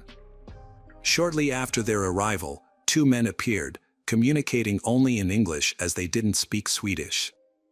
One of them claimed that the police had already searched the farm, but the search team leader was skeptical. He believed he would have been informed if the police had indeed visited the farm, so he decided to proceed with the search. The 2 men observed the volunteers for a while before leaving. About an hour later, the search team discovered a pile of branches behind the cowshed. Upon closer inspection, they found a motorcycle helmet, jacket, and headphones hidden underneath. The police swiftly arrived at the scene and confirmed that the items found were indeed Lisa's. To gather more evidence, forensic experts were dispatched to the farm for a thorough investigation. Detectives also investigated the story about two suspicious men who attempted to deter volunteers from searching the farm. During their inquiry, the police revisited a report from a woman who encountered an English-speaking man while jogging. The police had a potential suspect in mind. In the early stages of the search, they had visited nearby houses, includes a house where two Lithuanian brothers live with their wives. What caught the police's attention was that these three individuals did not speak Swedish and communicated in English, making them the only people in the area who did not speak the local language. Additionally, the police had other indirect reasons to suspect them. The brothers worked at a barn near the cafe and the farm where Lisa's helmet was found, indicating they were familiar with these locations. Furthermore, the dirt road where Lisa's belongings were discovered led directly to their house. The police decided to question the three individuals since they were the prime suspects. Meanwhile, forensic experts and volunteers arrived at the farm to continue their inspection. Their attention was drawn to an old, neglected trailer surrounded by tall grass, which seemed abandoned for years. However, the flattened grass near the door suggested recent activity. Trapped grass under the door also indicated it had been opened recently. Upon opening the door, the forensic experts were met with a strong smell of decay. Inside, they found a changing room with multiple clothing lockers, all are locked except one. This led them to suspect that Lisa's body might be inside one of the locked lockers. However, they eventually found Lisa's body in an unlocked closet, hidden behind a pile of old clothes and rags. Despite the small space, the perpetrator managed to fit Lisa inside. A rope was around her neck, and her head was covered with a large amount of tape. Her pants were pulled down, and her shirt was pulled up. Medical experts concluded that Lisa's cause of death was strangulation, with no evidence of sexual assault. Her clothing was sent to the lab for further examination. As news of her body's discovery spread rapidly across the country, the case had already been making headlines in Sweden. The brutality of Lisa's murder shocked the entire nation, as such crimes were extremely rare in Sweden. A strange and disturbing discovery was made on YouTube the same day her body was discovered. A video titled 13, featuring a countdown timer, had been posted 13 days before the murder.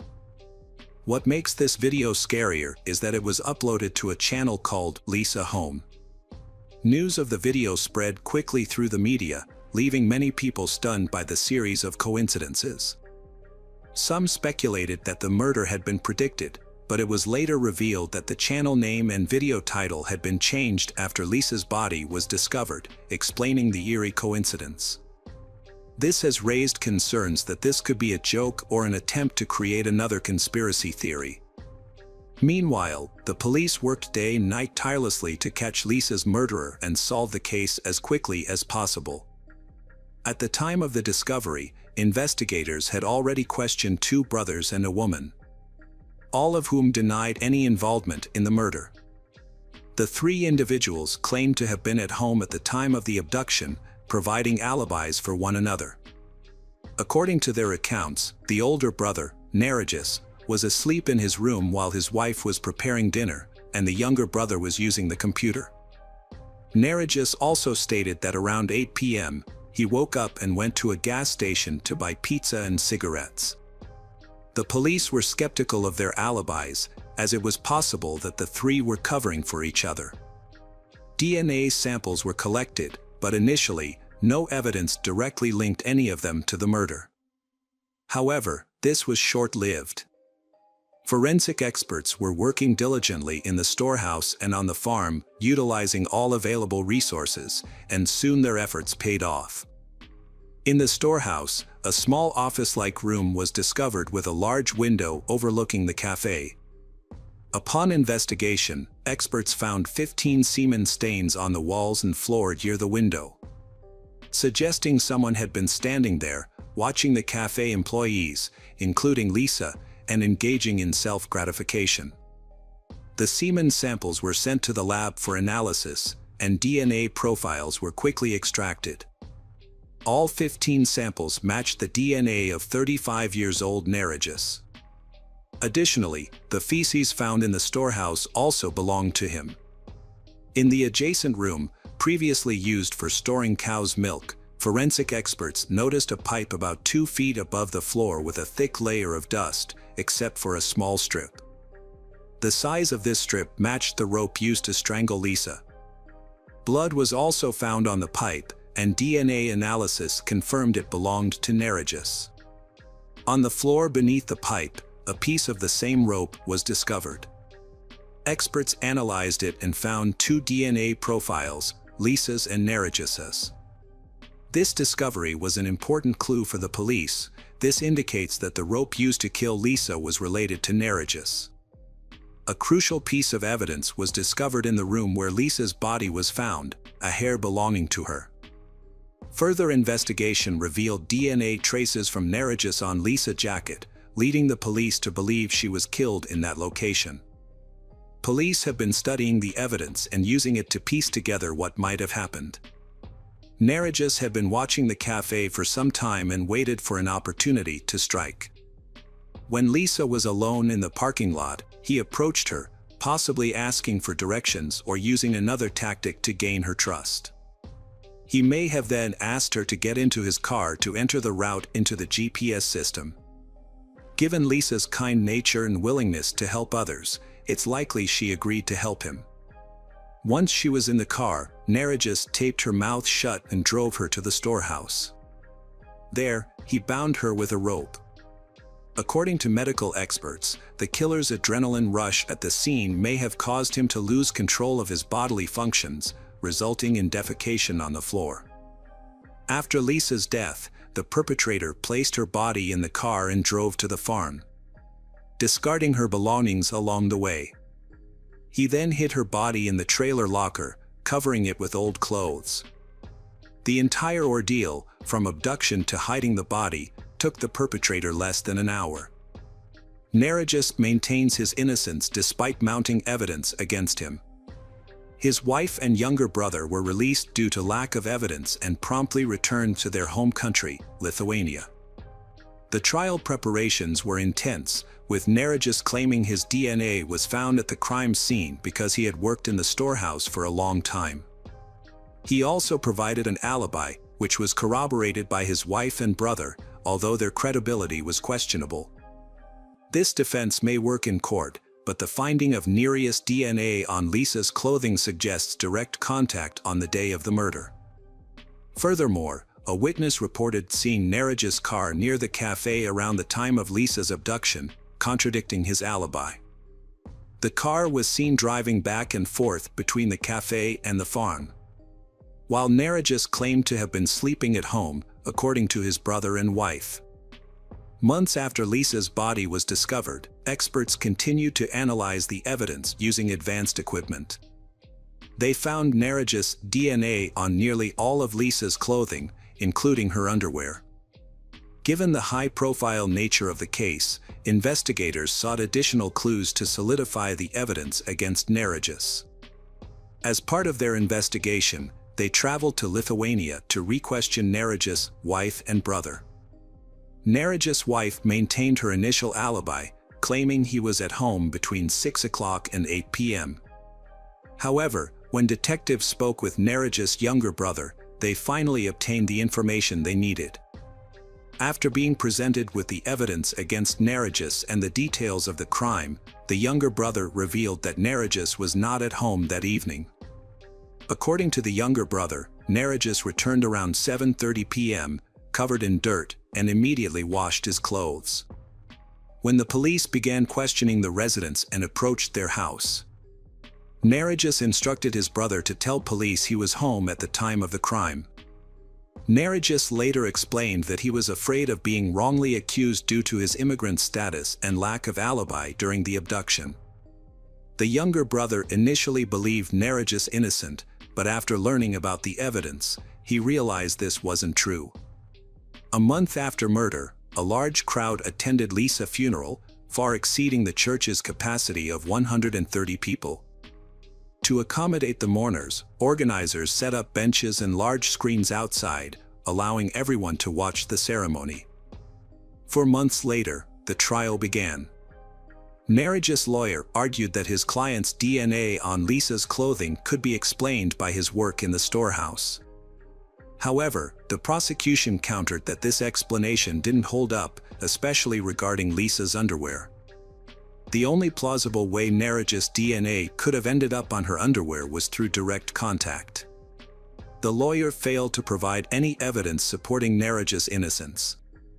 At one point, lawyers suggested an alternative theory, that Narigis' younger brother was the real killer. The lawyer failed to address the possibility of DNA manipulation during the trial, which lasted a month and resulted in Narigis being found guilty of murder. He was subsequently sentenced to life imprisonment in a high-security Swedish prison, which offered relatively comfortable living conditions. Narigis' lawyer attempted to appeal the verdict but was unsuccessful. In 2017, Narigis made a surprising decision when he requested to be deported to a prison in Lithuania. Despite Lithuanian prisons being notoriously worse than Swedish ones, the court granted his request, probably because it would result in substantial cost savings for Swedish taxpayers. It did not take long to understand the reason behind Narigis' decision. He appealed to the Lithuanian court and successfully had his sentence reduced from life to 15 years. However, this victory was short-lived, as the court later overturned the decision, reinstating his life sentence. Unfortunately for Narigis, he was now stuck in a Lithuanian prison, with no chance of returning to the more comfortable Swedish prison.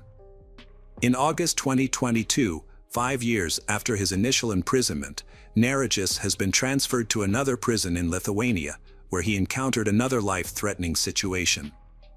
During a block transfer, an inmate attacked Narigis with a shank, causing severe injuries that ultimately led to his death on the way to the hospital. Regarding Narigis' wife, the question of her involvement in the crime remains unclear. Although police believe it is highly unlikely that she was directly involved in the abduction or murder, they do not rule out the possibility that she may have been aware of her husband's actions and provided a false alibi to help him. If she had been directly involved, experts would have likely found her DNA on Lisa's clothing or belongings. Additionally, Narigis' younger brother has raised suspicions.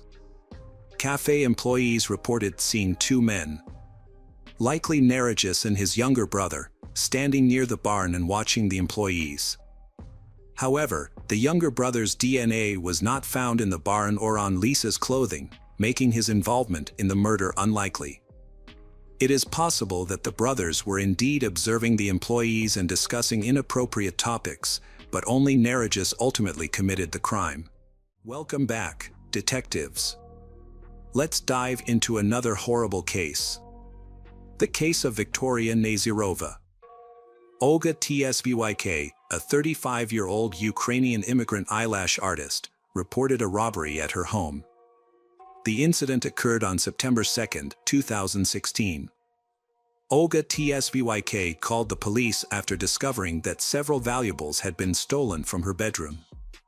When the police arrived at the scene, Olga Tsvyk explained that she had gone to the hospital earlier due to severe dizziness and nausea.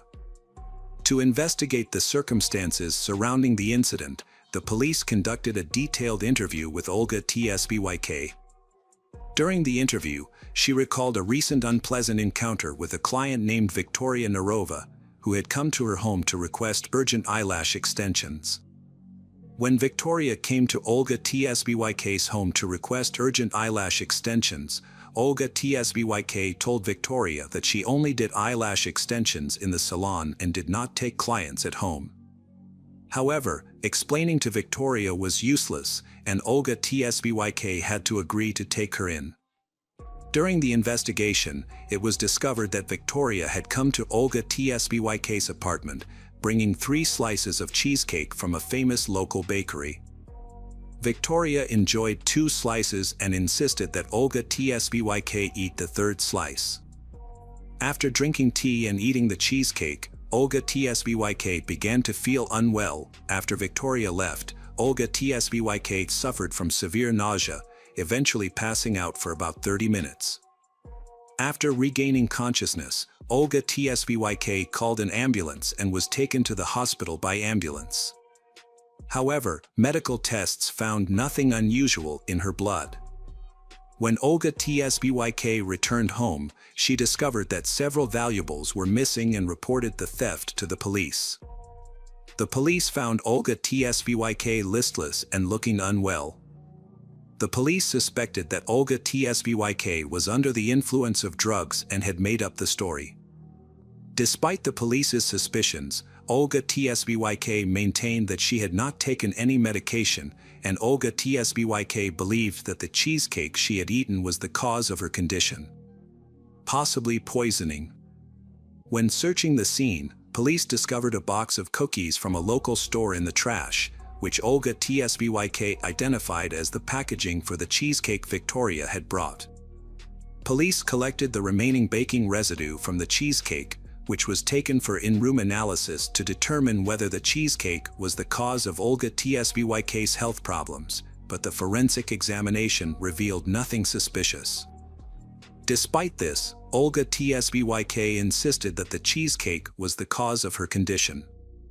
Olga Tsbyk mentioned that she had been to the hospital and that doctors had examined her body when she was admitted, and the police had contacted the medical facility to ask about Olga Tsbyk's condition and the test results.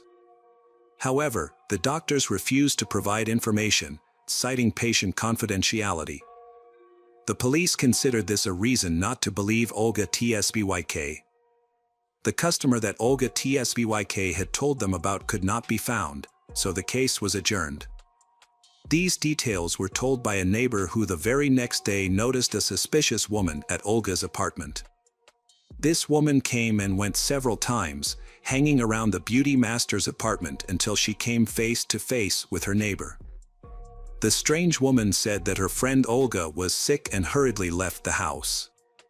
The neighbor saw that the door to Olga's apartment was open and looked in to check on her. It was unbearably stuffy in the victim's apartment. The heating was on full blast despite the 30-degree summer heat. Olga was alive, but she was unconscious. She was lying on her bed, but she was wearing an unusual combination of clothes revealing underwear and warm sports pants. When the detectives heard about this, they had the feeling that someone was deliberately trying to change the victim's clothes. Scattered around Olga were pills containing a powerful drug. It looked as if Olga had taken the pills with the intention of taking her own life. A neighbor immediately notified 911, describing the strange woman as dark-haired, attractive-looking, and very similar to Olga. After learning new details, investigators became convinced that the doppelganger woman was not a figment of Olga's imagination. Then the detectives took up the case more actively. Everything they saw in the apartment seemed to be a description of a crime scene they wanted to frame as a voluntary demise. Detectives believed that the persistent cheesecake customer named Victoria Narova was involved. The police began searching for Victoria, but they had no leads, no information about who she was, or her photograph. Later, however, the department was approached by a private detective, a former police officer who had long been following the con artist's violent activities. He had already tracked Victoria online, where she advertised escort services on a dating site and through social media. The private investigator believed that the woman used online promotion to find victims for her crimes, and the scheme worked perfectly. Victoria would arrive at the home of the next client, then she would drug the person with psychoactive substances so that they would lose consciousness. After that, she would take everything of value and then go into hiding. This activity could have been concealed indefinitely if not for this tragic circumstance. Meanwhile, Alsvik finally recovered from the unpleasant events. Then, having discharged from the hospital, she shared on her page in social networks the story of poisoning. After that, one of her clients unexpectedly told that she knew a man named Ruben Barakov who was in a similar story. Ruben was the owner of a dry cleaner, and the man met Victoria Nazirova on a Russian dating site about a couple of months before Olga's cheesecake poisoning. The new acquaintance invited Ruben to her home and boasted that she was a very good cook. He agreed and came to her place, but as soon as he tasted the dishes, the man lost consciousness. The friend emptied his pockets, took expensive watches, money, and cards. The man was under the influence of a very strong psychoactive substance and sincerely believes that it almost killed him. Later, when he began to regain consciousness, Victoria took him to the dry cleaners, gave him to his colleagues, and told them that he was drunk and then left. From there, only then did Ruben realize that he had been robbed. The private investigator assumed the situation was much more serious, and the two victims of the poisoner were very lucky. In 2017, he worked with a client from Russia to help track down an elusive criminal. Nadia Ford turned to the private detective after the disappearance of her own mother, Alla Alexenko. The girl herself lived in New York, USA, but was born in Russia. Nadia was originally from Kotar. Her mother, Alla Enko, single-handedly brought up her daughter and son, and she had a hard time. She worked 5 jobs to provide for her children. Nadia dreamed of living in the USA since childhood, and her dream came true when the girl came to study in America in 2007. There, she met a guy whom she married and took his surname, Ford. But the marriage did not work out, and the spouse is divorced. Nadia stayed to live in the United States and successfully settled there. She maintained close relations with her mother, who at that time was left alone. Years later, Alla Alexenko went missing in Russia, and Nadia hired a private investigator to find her mother, Alla Alexenko, in 2017. In an effort to find her, Nadia hired a private investigator, who discovered that Victoria had rented a car on the day her mother went missing. The investigator looked into the car's information and found surveillance footage from October 5, 2014. The footage showed the car driving on the highway with 2 people inside, the driver, Victoria, and a motionless woman in the front passenger seat who looked like the missing 54-year-old Alla Alexenko. Nadia believed that the woman in the footage was her mother. Nadia went to the police, who verified that Victoria had indeed rented the car. As a result, the police summoned Victoria for questioning. During an interview with Victoria, she revealed that she had indeed driven the rental car involved on October 5, but said she was alone. Victoria agreed to take a lie detector test. Victoria was released pending the results, but later it turned out that Victoria failed a lie detector test and became the prime suspect in the case. Before the police could arrest her, Victoria took advantage of the opportunity, quickly fleeing the country on the first available flight. Meanwhile, the police expanded the search for the missing Alla Alexenko. Nadia actively participated in the investigation for 6 months, holding out hope that her mother was still alive. During the investigation, the police followed the route of the rented car, which led them to a forest near Victoria's hometown of Armavir. Upon reaching the forest, the police discovered a body about 3 hours away from Alla Alexenko's residence. The body was so badly burned that it was unrecognizable. Nadia identified her mother's body by her teeth. Despite a thorough investigation, the cause of Alla Alexenko's death has not been found. The police issued an arrest warrant for Victoria Nazirova and sent it to Interpol. However, Victoria escaped for a long time. Nadia returned to the United States after attending her mother's funeral in Kotar. For a long time, Nadia struggled to overcome the pain of losing her loved one. Finally, Nadia regained her health and vowed to her mother that she would pursue justice and hold the killer responsible for her mother's death accountable. One day, while surfing the internet, Nadia came across a post on social media.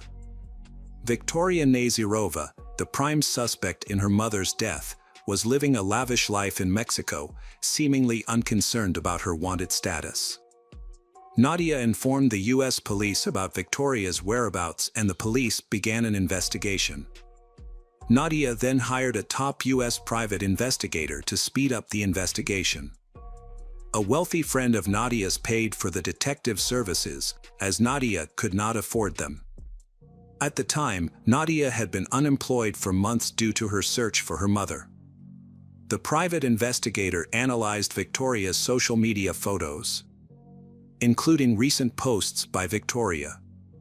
The investigator discovered that Victoria was in the United States.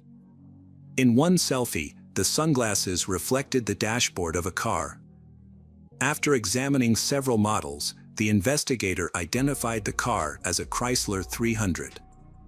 Detectives successfully tracked recent photos of Victoria to the Russian neighborhood of Sheepshead Bay in Brooklyn. By checking a database of similar cars in the area, police were able to narrow down the search and identify the culprit. Despite the challenges, police located Victoria and discovered that she lived with her boyfriend in a complex where the Chrysler was registered in his name. Unaware that Interpol was searching for her worldwide, Victoria posted the photos online without hesitation. Detectives identified Victoria's boyfriend and contacted him. It turned out that the boyfriend had been poisoned by Victoria and was seeking help. Furthermore, Victoria had poisoned her boyfriend's beagle, causing the dog to die. On March 20, 2017, 41-year-old Victoria Nazirova was finally found and arrested. Nadia, the private investigator, and the police were able to breathe a sigh of relief. Leaving Victoria at large posed a significant threat as she had the potential to harm many more people. When searching Victoria's apartment, the police discovered Olga Tsbyk's identity card. Victoria's main motive for targeting Olga Tsbyk was not only her desire for money and valuables, but Victoria also wanted a passport. Victoria's temporary visa was about to expire and she needed a new ID card to stay in the country and avoid being tried in Russia. The face on Olga Tsbyk's passport bore a strong resemblance to Victoria's. The police suspected that Victoria intended to kill Olga Tsbyk and take her identity. Fortunately, Olga Tsbyk's neighbor intervened, saving her life. When they further examined the poisoned cheesecake in the laboratory, they discovered a banned sedative, which Victoria had added to the cake. The investigation revealed that Victoria had used this sedative to carry out her plot. Victoria would increase the dosage to make the victim unconscious. Olga Tsbyk was lucky to survive the incident. The unusually high temperature in her apartment was not accidental. Victoria deliberately increased the temperature to increase the effect of the sedative, which could have been fatal. Victoria clearly knew the situation in advance. To avoid suspicion, Victoria tried to cover her tracks by increasing the temperature in the house and dressing Olga Tsbyk in warm clothes. After her arrest, Victoria denied all charges, including her involvement in the disappearance and murder of Nadia's mother, as well as the intentional murder of Olga Tsbyk and the other victims. Police said Victoria was a suspect in the theft of 2 fur coats in May 2016, but the case was never solved.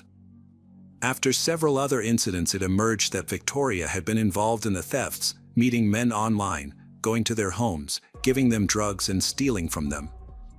Most of the men did not go to the police for fear of publicity, and Victoria escaped conviction. The trial was postponed for about 6 years due to the pandemic and the lengthy preparation of the case file. The case finally went to trial in January 2023, attracting media and public attention. Throughout the trial, Victoria remained silent. The court was forbidden from going into details about Alla Alexenko's death because the crime was committed in another country. Victoria's defense attorney said that there was no direct evidence or testimony linking Victoria to the crime, specifically the poisoning of the cheesecake and forcing Olga Tsbyk to eat it. According to Olga Tsbyka's testimony, Victoria brought 3 pieces of cheesecake to Olga Tsbyka's apartment, ate 2 in front of Olga Tsbyk, and then Olga Tsbyk ate the 3rd piece without hesitation. The prosecution argued that it was not an accident and that Victoria had deliberately added the drug to only 1 slice of the cake, knowing which one it was, and tricked Olga Tsbyk by eating the other 2 slices. After a thorough review of the case, the jury found Victoria Nazirova guilty of second-degree intentional homicide. Although the maximum sentence for this crime was 25 years in prison, the judge reduced the sentence to 21 years. However, by law, Victoria would be eligible for parole after 15 years in prison. Victoria Nazirova had been a sophisticated and stylish woman, but her life changed completely when she was sentenced to prison. The harsh realities of prison life took their toll on Victoria, with inadequate and poor nutrition. A fight in prison left Victoria severely injured, almost losing her sight. Victoria took the prison to court, filing a lawsuit against the prison for negligence on the part of the guards who failed to assist during the violent incident. The case was eventually settled out of court, with Victoria receiving $325,000 in damages. In an interview from prison, Victoria maintained her innocence, denying the charges related to the crimes she committed. Victoria will serve the remainder of her sentence in a U.S. prison before being deported to Russia, where she will stand trial for her alleged involvement in the murder of Alla Alexenko. Alla Alexenko's daughter Nadia has expressed relief that Victoria is facing justice for her actions and will no longer be able to escape punishment. Hi there, investigators. It's time to uncover the truth behind another case. The case of Wendy Trapaga. Yolanda Cirillo was born in Miami, Florida. She was a 28-year-old single mother who lived a quiet life away from the hustle and bustle of the city. Yolanda had devoted herself to raising her daughter and being a model mother, giving up the party life. After a while, Yolanda was ready to find stability and a new partner. She began a relationship with Michel Escoto, a man known for his good looks and impeccable grooming. Their relationship, which started out innocent and harmonious, gradually developed into love. Yolanda and Michel met at a computer engineering school, although they had opposite personalities. She was calm and practical, while he was a romantic, adventurous, and gregarious person. Despite their differences, they found each other and began a promising relationship. Michel and Yolanda Cirillo seemed like an unlikely couple. However, after a year of living together, they started building a family. Yolanda, who already had a child from a previous relationship, was very happy to see her boyfriend Escoto loving her daughter. Everything seemed fine, but Michel still had one unfulfilled dream.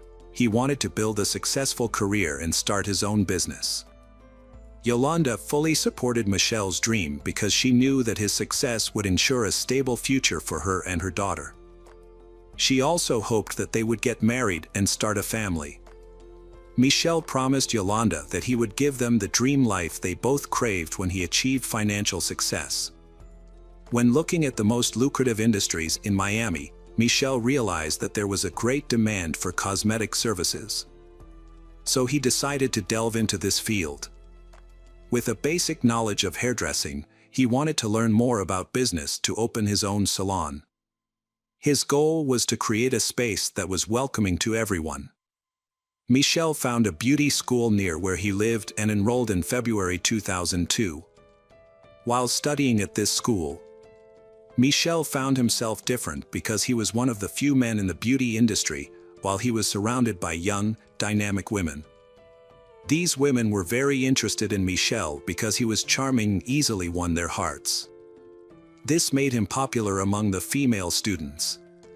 However, despite his relationship with Yolanda, Michel could not resist the charms of Wendy Trapaga, a beautiful 21-year-old girl. He began to flirt with her and often behaved inappropriately around her, but he still did not tell Yolanda about these things. Every night, Michel still returned to Yolanda, maintaining the appearance of a normal family life, but the more time he spent with Wendy, the more he felt guilty towards Yolanda. Wendy Trapaga was different from the women Michelle had met before. Wendy was sweet, charming, and had the figure of a model. Wendy was born on April 29, 1981, the daughter of Miriam and Ernest. She grew up in a normal and loving family. Wendy had always been loved by her father, Ernest, who had always made sure that Wendy had grown up in an environment filled with love and respect. Ernest had been a cargo pilot, and his job had required him to travel frequently, which had made Wendy always look forward to his return from each trip. Every time he had returned home, Wendy had been extremely happy and had received a gift from him. March 31, 1988, had been an unforgettable day in Wendy's life, when she had been 16 years old. Wendy's father's plane had exploded at an altitude of 150 feet above the ground and had crashed into a barren land near the runway. This tragedy had taken the lives of all passengers on board. The deep sadness that Wendy had experienced that day had followed her throughout her life. Ernest had been 61 years old when he had passed away, leaving Wendy's mother, Miriam, deeply saddened. After becoming a widow, Miriam had devoted herself to supporting her family and had secured a position as a school administrative assistant. She had worked hard to be able to supervise extracurricular programs at an elementary school in Miami-Dade County. Eventually, Miriam had found love again and had married Juan Bonnets. Wendy had had half-siblings who had warmly accepted her, providing her with the much-needed affection she had been missing since her father's death. During her teenage years, Wendy had developed a strong passion for aesthetics and high fashion. She had possessed a captivating beauty with deep brown eyes, long hair, and a radiant smile, attracting everyone's attention. Despite this, Wendy had remained humble and kind, making those around her admire her even more. After completing her studies, Wendy had gotten married, but unfortunately, this marriage had soon fallen apart. This had motivated her to pursue her passion and learn from her relatives who had run beauty salons. So she had enrolled in Label Beauty Academy in Miami. There, Wendy had met Michel Escato, a man who could make her smile. Michel's charm and compliments had captivated her. Michel had introduced himself as an executive in the web design industry, with a degree in technology.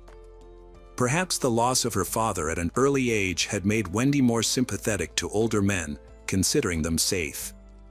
However, Michel had not revealed to Wendy that he had a girlfriend, Yolanda. Instead, he had spent more time with Wendy. The feelings between Wendy and Michel had grown deeper and deeper, and they had spent more time together. While Yolanda had thought that Michel was focused on his career, the relationship between Wendy and Michel had naturally turned from emotional to physical. Wendy and Michel had gradually become inseparable.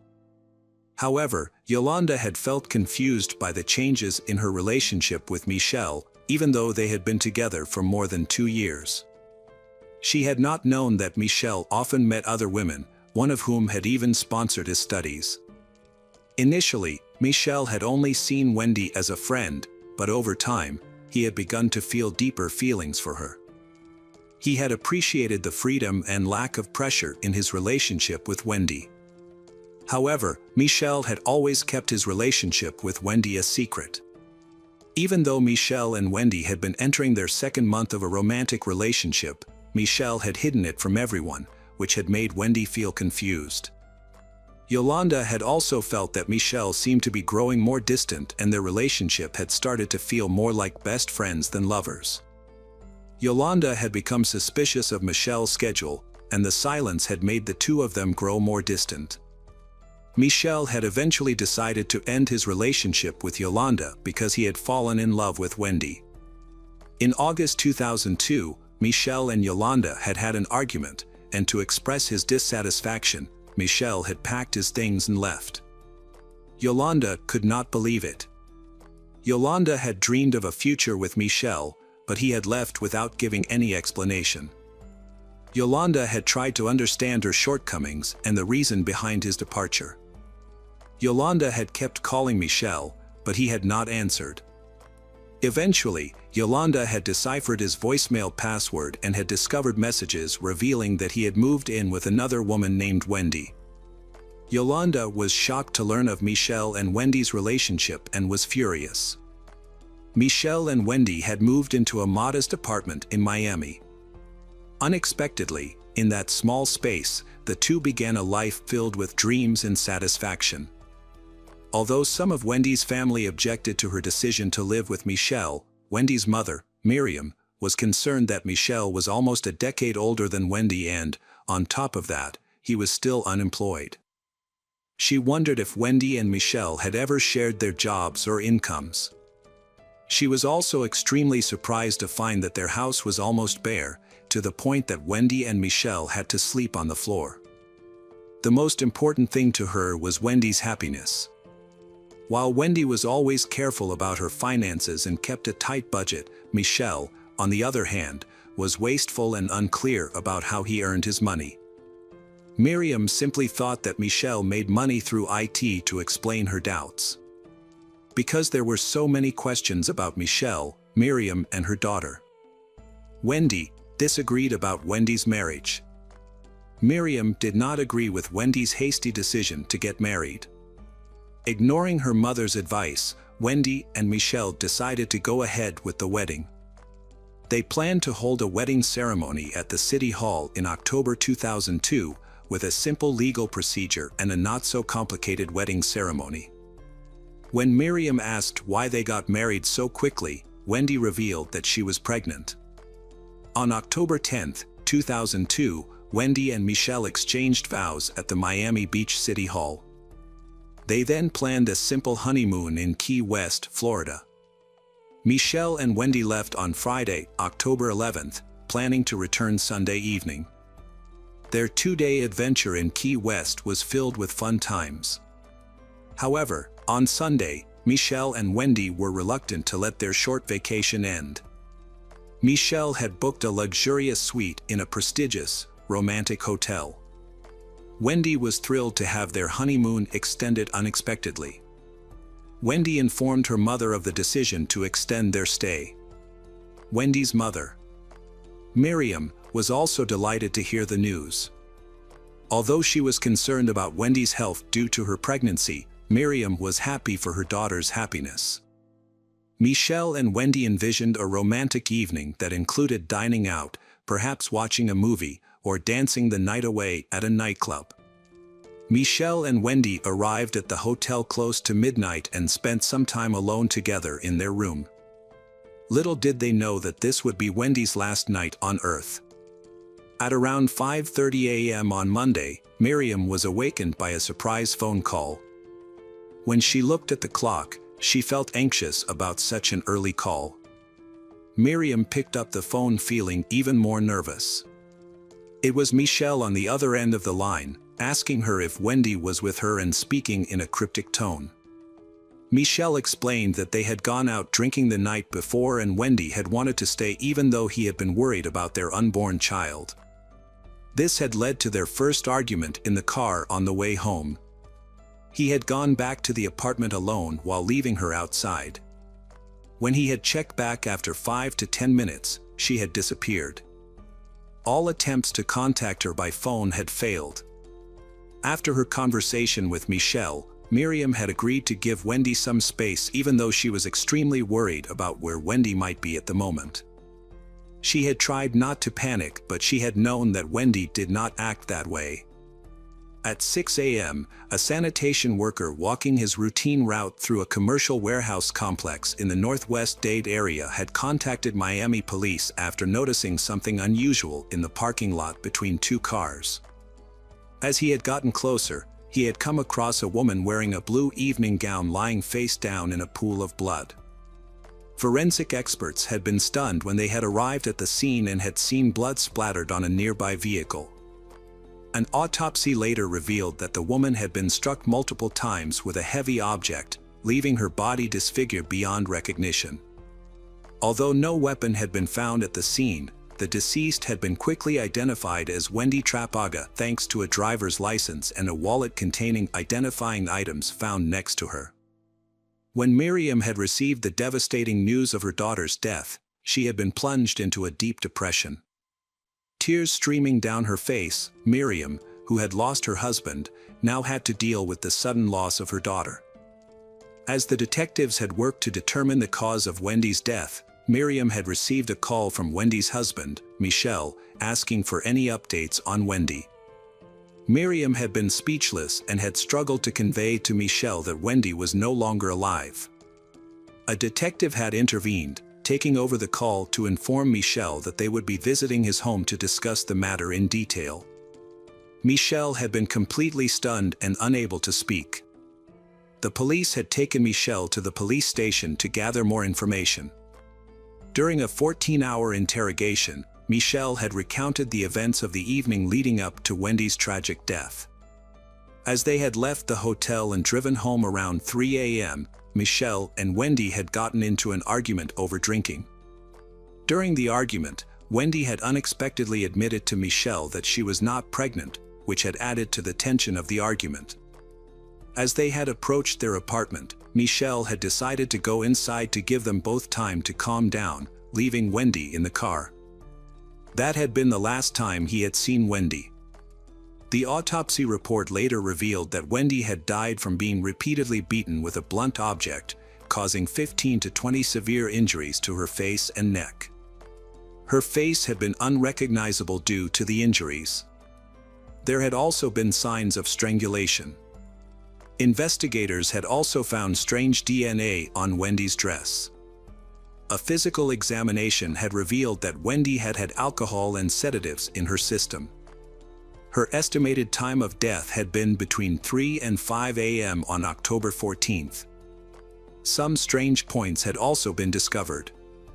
Wendy had been found without shoes, but her feet had been clean. In addition, there had been no injuries to her hands and feet, suggesting that she might not have resisted during the attack, or that she might have been unconscious or restrained.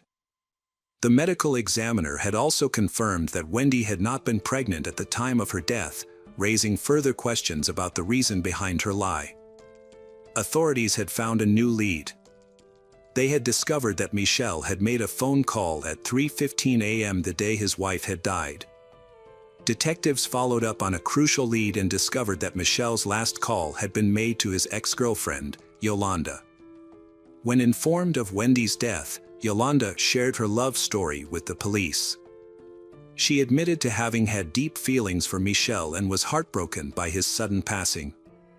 Despite attempts to contact him, he remained unresponsive until the fall of 2002, when he returned her call.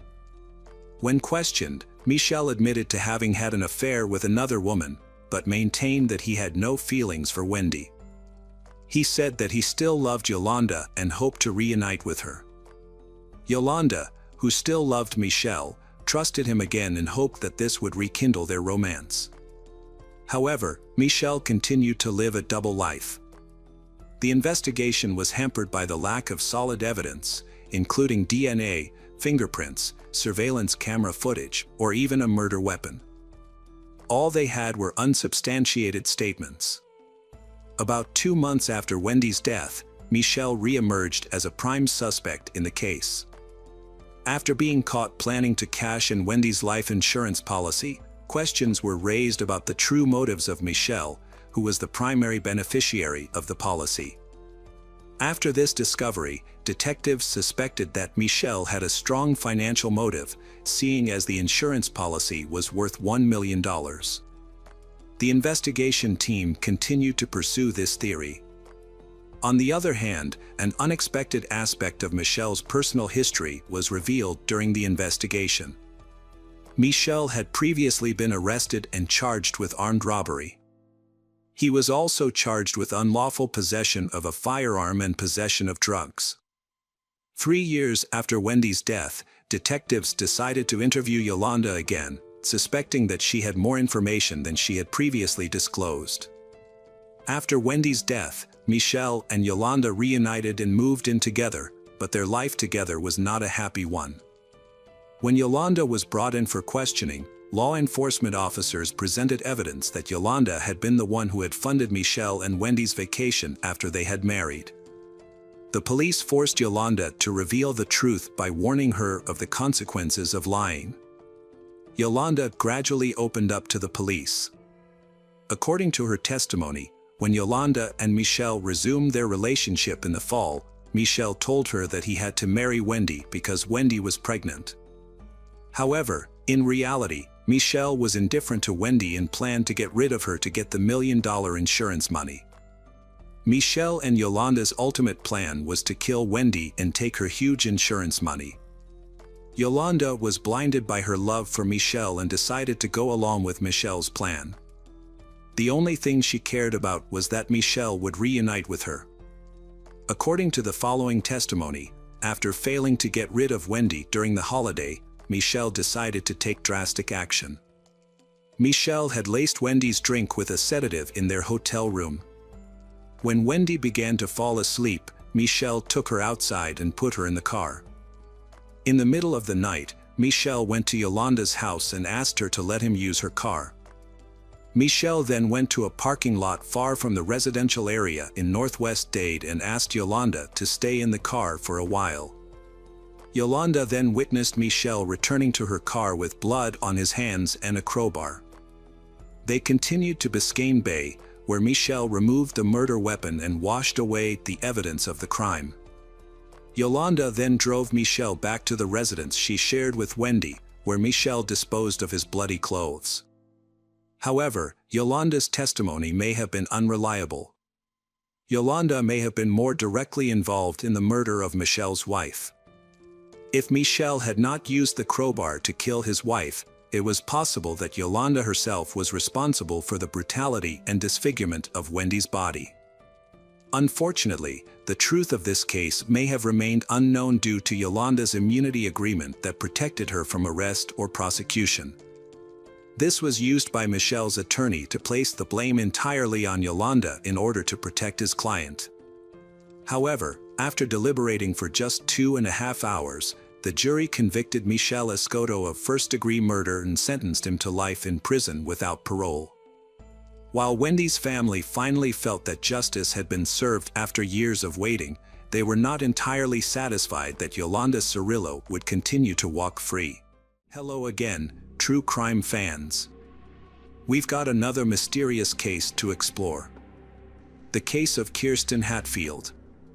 Kirsten Hatfield was born on February 12, 1989, in Midwest City, Oklahoma. Shortly after her birth, Kirsten's father left the family. As a result, Kirsten and her mother, Shannon, moved in with her grandparents, who helped Shannon take care of her. When Kirsten was 2 years old, she and Shannon moved into their own home. Later, Shannon remarried and had a second daughter named Faith. However, this marriage did not last long and ended, leaving Shannon to care for her 2 daughters alone.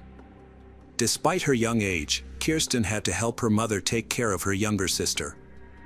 This responsibility helped Kirsten become more independent and closer to Faith. Kirsten and Faith often slept in the same room, while their mother slept in the next room. On the evening of May 13, 1997, Shannon was getting her children ready for bed. Shannon usually read bedtime stories to her daughters, but since Faith was already asleep, she didn't want to wake her. Instead, Shannon simply said goodnight to Kirsten and went to her bedroom, leaving the girls' door slightly open. She did this every night in case the girls woke up and needed her. At around 3 a.m., Shannon awoke to a noise coming from her daughter's room. Believing her daughters were awake, she went to check on them. However, by the time she reached the bedroom door, the noise had stopped. Assuming the girls had fallen back asleep, she decided not to disturb them.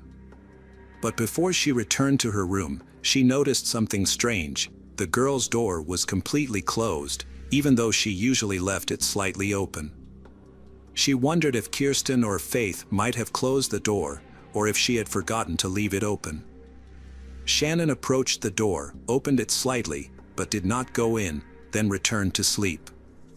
The next morning, around 6:30 a.m., Shannon went to wake her children. Upon entering the bedroom, she found only her youngest daughter, Faith, lying in bed. She woke Faith and asked about Kirsten, but Faith did not know. Shannon searched the house but could not find Kirsten. She looked outside and contacted all her friends whose children were friends with Kirsten, hoping she had gone to visit one of them. However, they all said they had not seen Kirsten. Shannon then called her father, who lived nearby, hoping Kirsten might have come to see him. But he had not seen Kirsten either. Realizing Kirsten had disappeared, Shannon called 911 and the police arrived immediately. Initially, they thought Kirsten might be hiding somewhere in the house or wandering around the town. However, as they began to investigate, it became clear that the situation was more serious. When they checked Kirsten's room, the police found the window slightly open with a few drops of blood on the window frame. Further investigation around the window led them to discover a bloody piece of children's underwear a few feet away. The police asked Shannon to identify the underwear, and she confirmed that it belonged to Kirsten. The investigators realized they might be dealing with a kidnapping and immediately called for additional police support. While searching the area around the house, the police also questioned Shannon. She recounted waking up at 3 a.m. after hearing a noise. It became apparent that an unknown criminal might have kidnapped Kirsten at that time. The police began questioning all the neighborhood residents. However, no one saw or heard anything suspicious that night. The only clue was a neighbor who had been awakened by a dog barking around 3 a.m., coinciding with the time of the kidnapping. With no clear leads, investigators called in a child psychologist to speak with Faith. Despite being only 3 years old, she told them she had witnessed her sister's kidnapping. However, she only said one short sentence: "A bad guy came and took my sister away." This confirmed that Kirsten had not left the house voluntarily, but it still did not provide any specific information about the perpetrator or Kirsten's whereabouts. Detectives were forced to restart the investigation from scratch. They suspected that the kidnapper might be someone Kirsten knew, as there was no sign of a stranger being able to enter Kirsten's room without making a sound. While investigating this hypothesis, the police discovered that Kirsten's mother had a history of drug problems. From there, they began to consider the possibility that the kidnapping was related to this. There were two main theories. First, Kirsten's mother may have owed money to someone in the criminal world, and they decided to capture Kirsten to collect the debt. Second, the police did not rule out the possibility that the mother voluntarily handed Kirsten over to the kidnapper. If the second hypothesis were true, it would explain why the kidnapping was carried out quietly. The police questioned Shannon, but she denied any involvement in the case. She claimed that she had long been drug-free and would never do anything dangerous to her daughter. Although the detectives did not rule out her involvement, they did not find any concrete evidence. Therefore, they decided to seek the public's help through the media, asking people to share any information related to the case. After the media announcement, the police department received hundreds of calls. The detectives followed up on each lead, but most did not yield any useful information. However, they did discover some disturbing clues. A woman called the police, suspecting her boyfriend of being involved in Kirsten Hatfield's kidnapping. He had been acting aggressively and had threatened the woman. When police investigated the man, they discovered some alarming information. He was known to Shannon's brother, which meant that Kirsten may have known him. Furthermore, the house that Kirsten and her mother shared previously belonged to Shannon's brother, leading investigators to believe that the suspect may have been familiar with the layout of the house. The man also had a history of drug and assault charges, which led police to suspect that he may have been involved in the case. The man claimed he had been at a bar the night of the incident. After verifying the information, police found multiple witnesses who confirmed he was at the bar until approximately 4 a.m. This ruled out the possibility that he had kidnapped Kirsten. Investigators then pursued hundreds of other leads, but none led to any results. The case dragged on for months, and the hope of finding Kirsten alive diminished as time went on.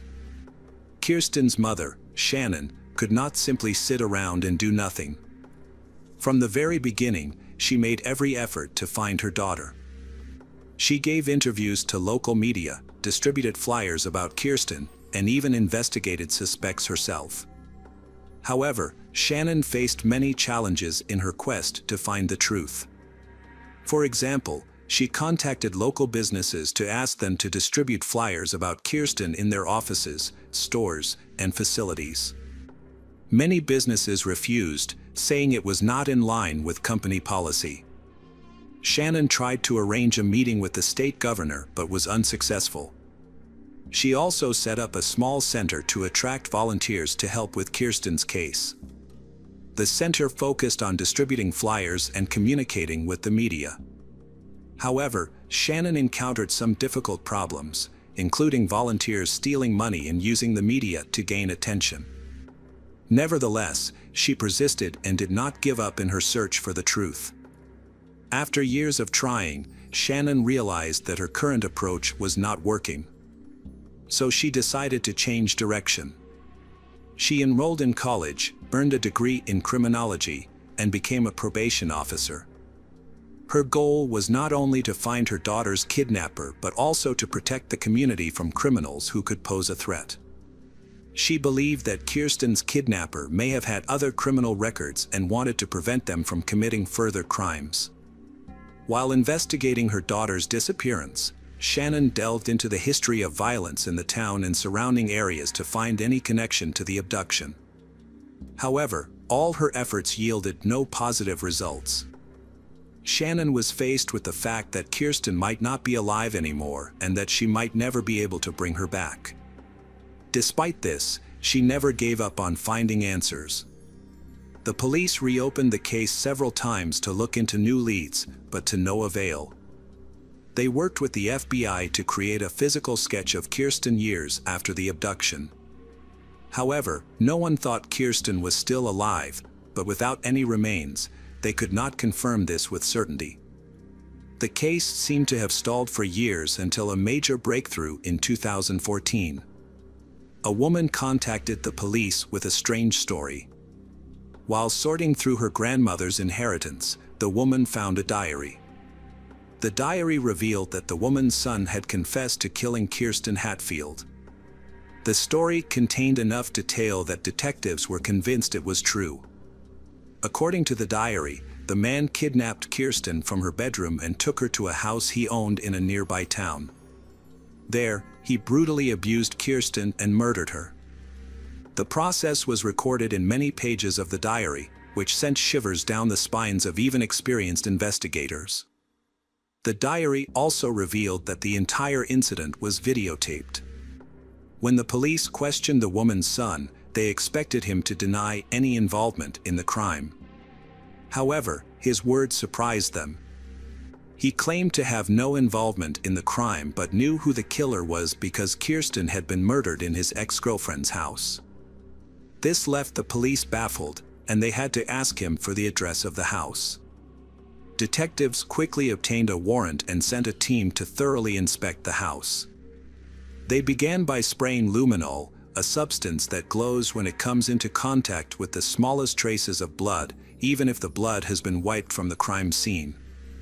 When the forensic experts did this, they were shocked. One of them later said that the entire house lit up like a Christmas tree. The experts discovered traces of blood everywhere in the house, and especially that the blood stains matched the description of the murder in the diary. To gather more evidence, they removed the floorboards, cut up the wallpaper, and sent it all to the lab. They also excavated the property to search for the victim's remains. The police also found a box containing hundreds of videotapes in the house, which reminded them of the diary. They suspected that one of the tapes might contain footage of the victim's abuse. Detectives examined each tape carefully but found no evidence of the murder. Excavations on the property were also fruitless. No remains or other evidence were found. However, the police still believed they had discovered the truth behind Kirsten's disappearance. The case was solved, but the pain and suffering of Kirsten's family will never be completely healed. Detectives faced an unexpected turn when analyzing the blood stains left in Kirsten's home. The results showed that the blood was not human but that of an animal. This shocked the police because they thought they were close to solving the case. Instead, they were faced with another false clue. It is unclear exactly what the clue was, but it is possible that someone played a prank on the police or that the diary was written by a mentally ill person who saw the kidnapping on the news and believed that a story would spring to mind. However, the detectives continued to hope to uncover the truth. But no new clues emerged and the case went cold again. In the summer of 2015, the case was handed over to Detective Daryl Miller. He decided to start a new investigation and studied all the existing documents and records. During this process, he discovered something strange. Daryl found that his predecessors had overlooked key evidence: blood stains on the windowsill in Kirsten's room and on her underwear. This evidence had been in storage for a long time for unknown reasons. The police apparently did not think that analyzing it would yield any useful results, as they believed the blood might belong to the victim. However, Daryl decided to send the evidence to the lab for analysis. And it yielded a big surprise. The lab results showed that neither of the blood samples belonged to Kirsten, but instead to an unknown man. This was a major breakthrough in the case, but also posed a new challenge for Daryl. The kidnapper's DNA sample had been uploaded to the FBI database, but there were no matches. This could mean that the kidnapper had not committed any serious crimes in the past, or that the crime had occurred before the database was created. Daryl decided to collect DNA samples from all the men involved in the case since the kidnapping.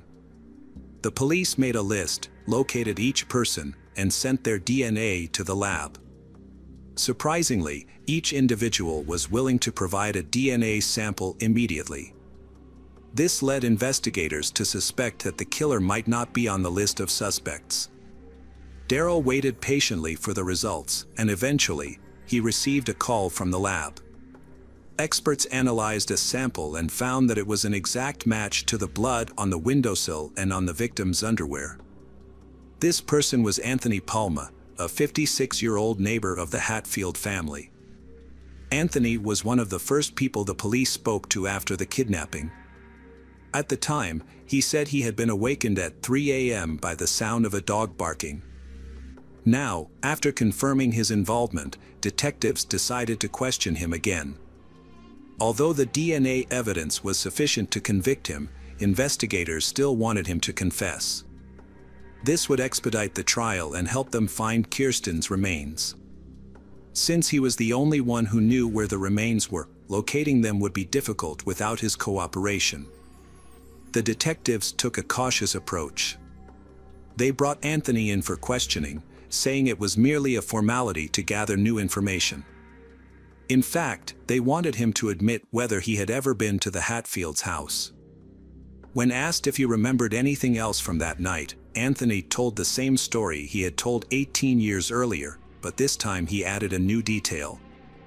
He said he had seen a white car parked in front of Kirsten's house.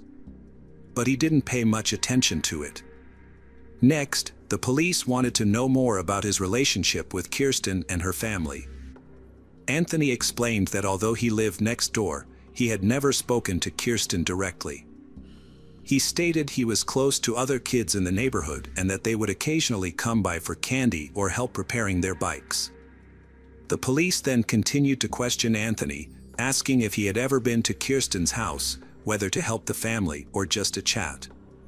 But Anthony insisted that he had never been to her house. This statement raised suspicion among the police. While investigating the crime scene, they had discovered his blood on the windowsill of Kirsten's room. By checking his previous statements, the police realized that Anthony had lied. However, there was one important problem: the house where Kirsten had lived belonged to Anthony's friend, and he admitted to having visited the house in the past. However, the blood on the windowsill was very fresh and could not have been there many years before the murder. The detective decided to present the critical information and informed him that his blood had been found in Kirsten's room and on her underwear. Anthony completely denied this and repeated that he had never been in their home. The investigators tried to get him to confess, but he continued to deny it. The detective decided to change the method of questioning and left the room. Detective Darrell was asked to step in and talk to Anthony. Bringing a photo of Kirsten, the detective placed it on the table in front of the suspect. Anthony immediately pushed the photo away and tried to avoid looking at it for the rest of the conversation.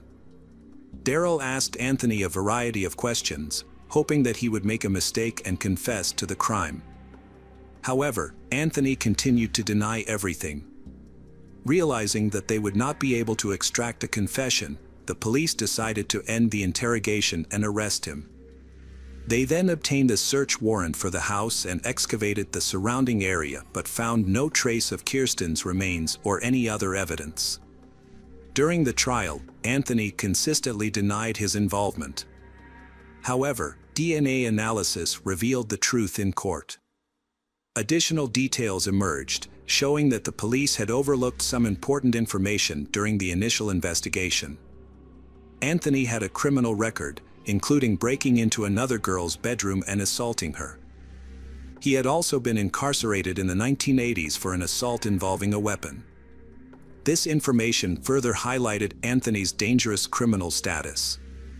However, for some reason, his previous convictions were overturned in 1997. In late 2017, a jury found him guilty of kidnapping and murdering Kirsten, sentencing him to life in prison. Throughout the trial, he never revealed the location of Kirsten's remains, and the police doubted they would ever find her. The biggest problem in finding Kirsten's body was related to where Anthony was known to operate. As a park ranger, he was familiar with remote areas and might have chosen a hard-to-reach place to bury the body. Nevertheless, Kirsten's mother, Shannon, persisted in her search for her daughter. Shannon kept in touch with Anthony while he was in prison, hoping to find clues about Kirsten's whereabouts. During each meeting, Shannon felt Anthony was slowly revealing information, but he ultimately remained silent. In 2019, Anthony was killed by a fellow inmate over a personal grudge related to his crimes against a child, leaving Kirsten's family almost without hope of finding her body. Hello again, true crime fans. We've got another mysterious case to explore. The case of Sarah Foxwell. Sarah Foxwell was born on May 18, 1998 in Salisbury, Maryland. Mary Sarah's mother had 3 children from a previous marriage. When Sarah's parents divorced, her mother had to take care of all the children by herself. Sarah always tried to keep the peace between her sisters when they argued and fought. Sarah always radiated positivity. Sarah's family decided to move in with her aunt and grandparents. As Christmas approached, Mary had to work extra shifts to buy presents for the children. Mary lived in a large farmhouse outside Salisbury. The children loved it because there was no space to play. On December 22nd, with only 3 days left until Christmas, the children were excited and playing all over the house. They ordered pizza for dinner, and around 9 p.m., everyone started getting ready for bed. Sarah shared a room with her 6-year-old sister Emma at the end of the hall near the back door. After a while of talking, they both fell asleep. The next morning, Robert Foxwell, Sarah's grandfather, woke up and went to wake the children. When he entered Sarah's room, he found only Emma sleeping. Robert thought that Sarah might have gotten up early, so he began searching the house. However, Robert could not find Sarah anywhere. Robert told Sarah's aunt, Elizabeth Foxwell, about this, and they decided to search together. After a while of searching, they realized that Sarah was no longer at home. Elizabeth thought that Sarah might have gone out to play in the snowy night, but she soon noticed that Sarah's shoes and coat were still at home. This made Elizabeth feel worried. Sarah's toothbrush was missing from its usual place in the bathroom. Elizabeth searched the area around the house with Robert, but they found no sign of Sarah. Finally, Elizabeth decided to call Sarah's mother, Mary. Mary immediately returned home, and they contacted the police to report Sarah missing. The police arrived quickly and began searching the house. Elizabeth told the police that Elizabeth always checked and locked all the doors and windows before going to bed the night before. The police began to suspect a kidnapping. They thought the kidnapper might have taken Sarah's toothbrush before leaving the house. The police went to all the windows to check. When they approached the back door near Sarah's room and tried the handle, the door opened immediately. Elizabeth confirmed that the door had been locked the night before. Elizabeth remembered that they had left a spare key near the front door, but when she went there to check, the key was gone. This further reinforced the suspicion of a kidnapping. The kidnapper had learned about their family's life. Only then did he learn about the family's spare key. And the dog in the house did not bark or make any noise on the night of the incident, although the dog would normally be very wary of strangers. Fearing that Sarah had been kidnapped, the police immediately launched a large-scale search operation.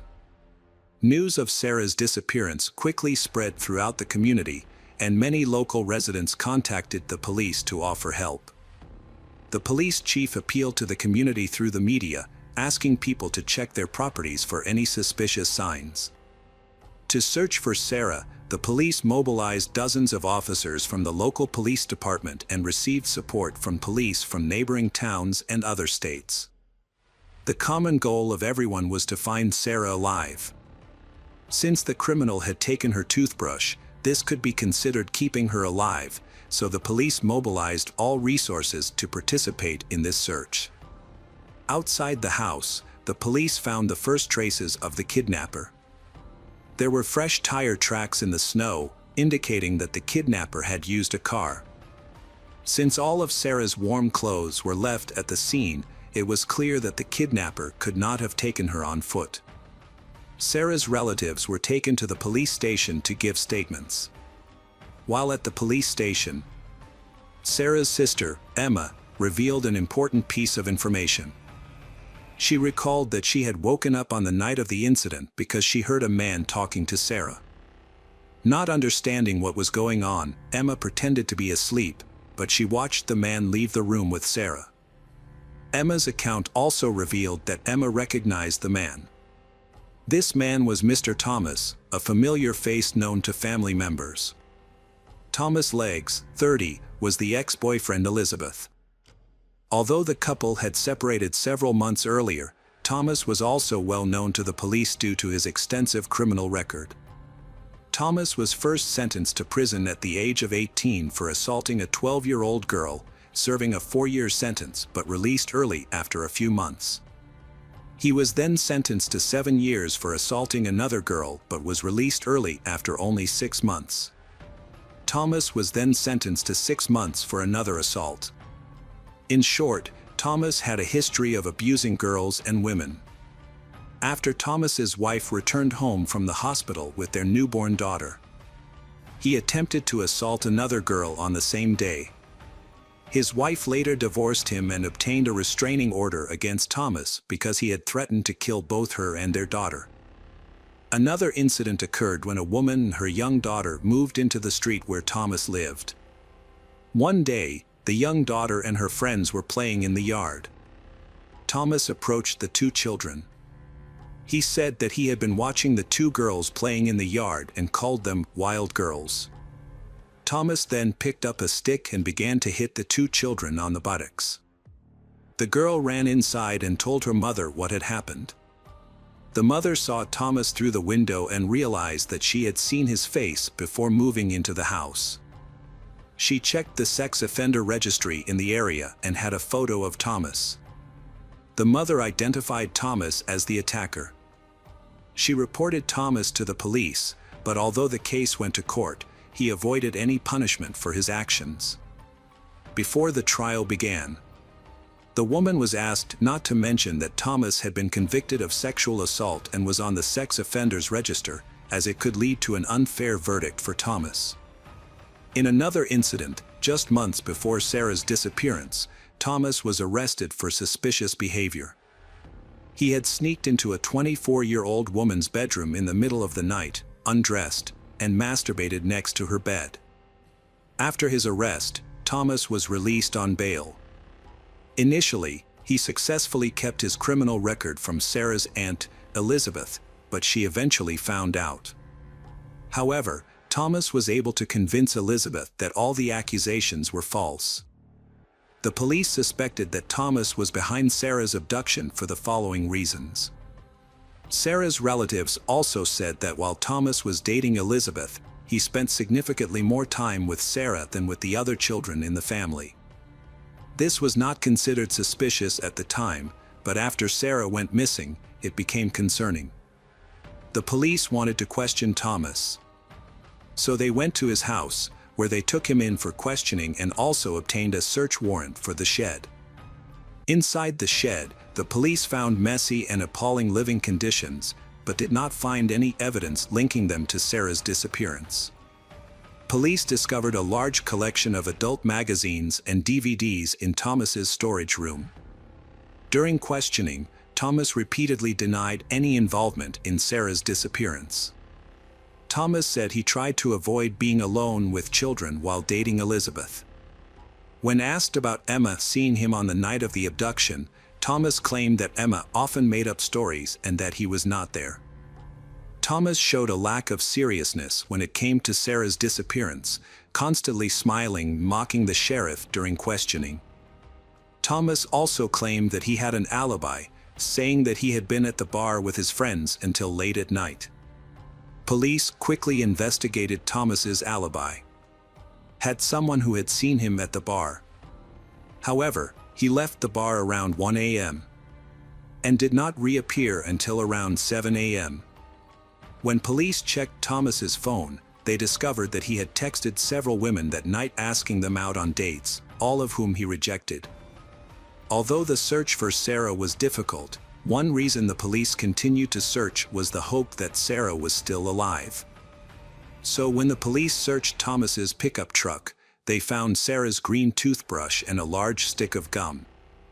The police believe that Thomas may have used the stick of gum to get Sarah into his car.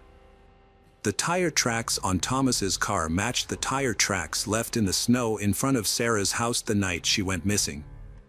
When police questioned Thomas about this, he claimed that he had not been to the house in over a month. In order to search for Sarah, hundreds of police officers and volunteers worked together to search a large area around Sarah's house. They searched through abandoned buildings, forests, ravines, and bodies of water. A canine unit with search dogs was also mobilized to help track Sarah's scent. In response to that information, helicopters provided aerial observation so as not to miss any areas. Many people came to the police station and volunteered to join the search. Because of bad weather and the approaching holiday, the search that day did not bring the desired results. However, no one was discouraged, and the search continued early the next morning. During the search, the number of volunteers did not decrease but increased significantly. In total, 3,000 people participated in the search. Meanwhile, the police collected more evidence implicating Thomas in the kidnapping. Immediately after bringing Thomas to the police station, he was given a new set of clothes and his clothes were sent to the laboratory. Experts discovered strange DNA on Thomas's underwear and compared it with Sarah's DNA sample taken from her belongings. The results showed that the two DNA samples were a perfect match. Based on the discovery of DNA on Thomas's clothes, the police came to a conclusion. Thomas likely sexually assaulted Sarah after kidnapping her. On the second day of the search, there were still no results, and on Christmas morning, thousands of people continued to search for Sarah. Even though it was a holiday, no one gave up. Police focused their search on an area near the state line, about 8 miles from Sarah Elizabeth's aunt's house. The area was heavily wooded, prompting hundreds of people to search thoroughly in hopes of finding Sarah alive. However, the actual results were tragic. At around 4 p.m., police discovered Sarah's body lying on the ground near the state line. When medical experts began an autopsy, they determined that Sarah had been sexually assaulted and had signs of strangulation. Notably, experts found soil in Sarah's lungs, suggesting that her killer had attempted to drown her during the torture. After the attack, Sarah suffered severe burns. Police believe her attacker left her in the woods for some time, went to get gasoline, and returned to light her on fire. Finding smoke in Sarah's lungs suggested that Sarah was still alive at the time. The brutality of the case shocked the police, Sarah's family, and those involved in the search for her. After Sarah's body was discovered, forensic experts found some of the girl's hair and pieces of fabric from her pajamas in Thomas's pickup truck. New evidence of Thomas's involvement in the kidnapping was introduced, along with other evidence, but the trial was delayed for more than a year. In early 2011, the prosecution decided to offer Thomas a plea deal. Under the deal, Thomas would admit his guilt and receive a life sentence instead of the death penalty. Thomas eventually agreed to cooperate and tell the police everything. Thomas admitted to luring Sarah away from her home, then taking her away, sexually assaulting her, and killing her. Thomas was sentenced to life in prison without the possibility of parole and was transferred to a maximum security prison. During his first days there, another inmate attacked Thomas with a homemade weapon during lunchtime, causing several serious cuts. Thomas survived, and prison staff took extra protective measures to prevent other inmates from harming Thomas. Hi there, investigators. It's time to uncover the truth behind another case. The case of Lin family. Min Lin and Yun Lin's romance began in the late 1980s when they met at an Australian university. They both came from China and had moved to Australia to further their studies. Min had completed her bachelor's degree and was doing an internship, while Yun participated in a student exchange program. They met each other after meeting accidentally in the university hallway. After graduating, they got married and settled in North Epping, Sydney, where their love continued to grow into a strong, close-knit family. Min and Yun had their first child, Brenda Lin, in August 1994. She was mostly known as Brenda. Their son, Henry, was born in 1997, and their youngest child, Terry, was born in 2000. At the start of the 2000s, Min and Yun decided to start a business, opening a small newsroom. Through their hard work, it became a successful news agency with a publishing arm on Rose Street. The Lin family's business success had brought them economic security. A spacious house, a luxury car, and good education for their children. Min had handled business affairs, while Yun had focused on taking care of their home and children. Neighbors had respected the Lin family for their hard work and kindness. As parents, Min and Yun had been appreciated for their care and love for their children. They had never quarreled, their children had been very obedient and close-knit. Brenda, the eldest daughter, had stood out for her beauty, good academic performance, and kindness towards animals. Henry and Terry, two sons, had been both active and loved sports, especially soccer. As the Lin family had settled into life in Australia and their assets had increased, they had begun bringing relatives from China to live with them. In the early 2000s, Min's parents had been the first to move to North Epping and had helped with childcare. A few years later, Yun's parents also moved to Sydney suburb, with Min and Yun buying them a small house. Yun's sister, Irene, came to live with the Lin family, assisting with household chores and the children. By this time, the Lin family business was generating substantial income, reportedly nearing $1 million annually. In late 2007, Min Lin's younger sister, Kathy, and her husband, Robert, moved to Australia in search of better opportunities. They had visited before and briefly lived in Melbourne but had returned to China. This time, they were determined to settle in Australia for good. Robert was a former successful ear, nose, and throat doctor in China, decided to try his hand at entrepreneurship. He and his wife invested all their savings in a restaurant in Sydney, but the business struggled and eventually closed. Robert's subsequent attempts to open a cafe or snack bar also failed due to his lack of business skills and financial management experience. Lynn's family had a habit of meeting every Friday night. Their last family gathering took place on July 17, 2009, at Kathy and Min's parents' home. The next morning, July 18, the Lynn family's store had not been open, making longtime customers feel surprised and confused. This sudden closure had raised their concerns. One of them tried to contact Min multiple times but was unsuccessful, so they called Min's sister Kathy to see if she knew what was going on. Kathy was surprised and worried because her brother never closed the shop without making arrangements first. Kathy tried to call Min and Yun, but they didn't answer. She also tried calling their home phone, but no one picked up. Kathy and her husband Robert were worried, so they decided to visit Min's house to make sure everything was okay. They arrived around 9 a.m. and saw the family car. They went to the house. The front door was unlocked, but there was no sign of Min or his family inside. Kathy went upstairs. When she opened the bedroom door, she was shocked by what she saw. The room was covered in blood, including the floor, walls, ceiling, furniture, and curtains. Yum Lin's body was on the floor near the bed, and she had been severely mutilated. Kathy screamed and stumbled backward, was shocked by the gruesome scene. In the room next to where Irene slept, a terrible scene took place. Irene lay motionless on the bed, her face beaten and bruised. The bedrooms of Henry, 12, and Terry, 9, also revealed horrifying scenes. Both were brutally beaten to death. Their bodies were found in separate corners of the room. Min Lin's body was found in his bedroom, covered with a blanket soaked in blood. He was killed in the same way as his family. It seems he was the first victim, followed by his wife, her sister, and then the two boys. Kathy immediately contacted emergency services. After Kathy's urgent call, Robert left to fetch the Lynn's parents, who lived about 10 kilometers from the crime scene.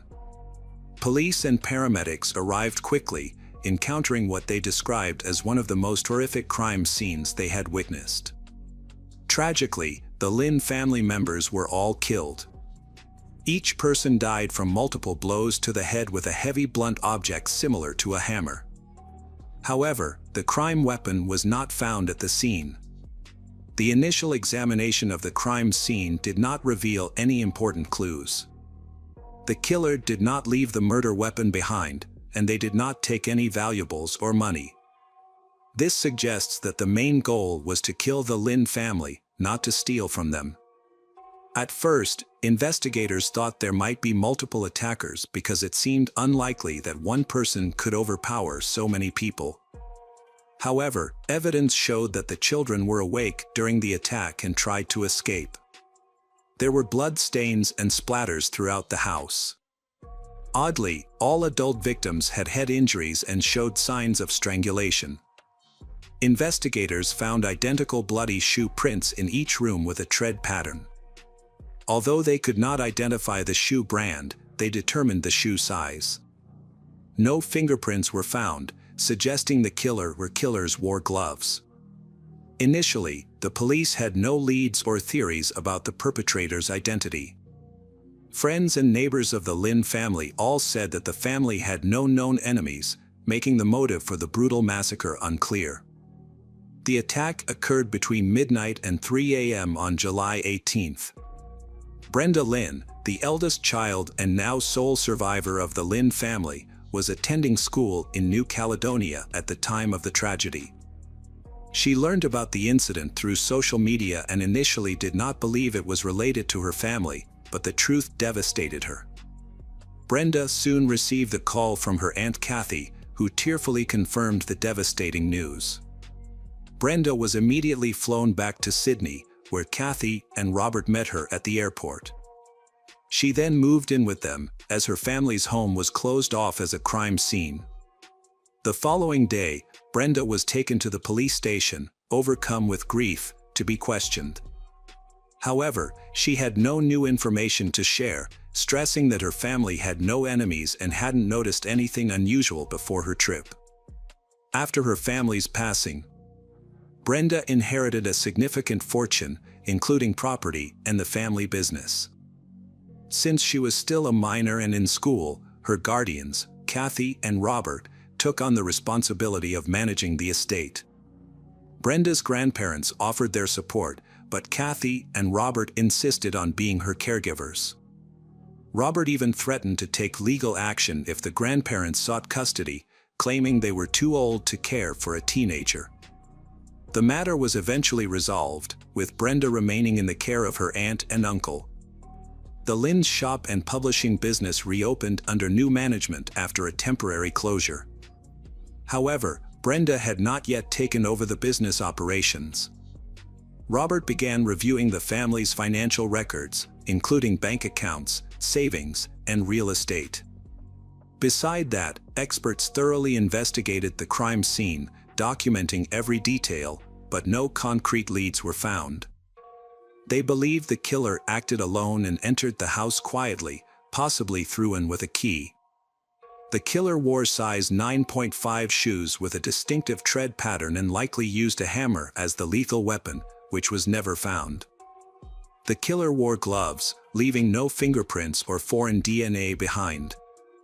One notable detail was the presence of blood stains on the doorknobs of each bedroom where the killings occurred, indicating the killer's bloodied gloves had touched them.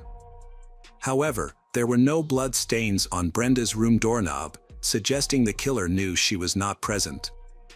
The Lynn family tragedy received extensive media coverage. However, with no concrete evidence or suspects, numerous implausible theories surfaced. Speculation about the family's supposed vast wealth leading to their murder.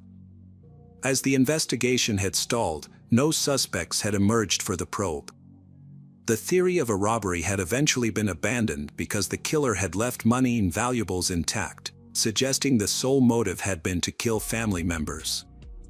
Furthermore, the fact that the house had lost power on the night of the murder suggested that the murderer had been someone who was familiar with the location of the electrical panel. The attacker's ability to control the house in darkness showed that he had prior knowledge of the house's layout. When reviewing the case, an investigator replayed Kathy's emergency call looking for missed clues. An important hint was detected in the recording. The recording captured Kathy's frantic attempts to explain the situation, her words interrupted by crying and sobbing.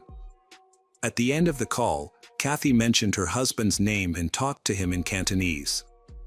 This piqued the investigators' interest, causing them to translate her words.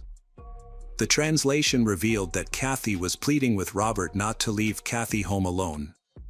This was significant since Robert had left Kathy at the scene of the crime to pick up her parents, despite the potential danger. With 5 people brutally murdered and the killer possibly still inside, Robert's calm aroused suspicion, as if he already knew for certain that Kathy was safe. The police finally identified Robert as the main suspect. A crucial discovery was that Robert had a key to Min's house, which had been given to Robert shortly before the tragedy. However, Robert never mentioned this during questioning, and his wife Kathy was unaware that Min had given him the key. It was Brenda who unintentionally revealed this important information to investigators.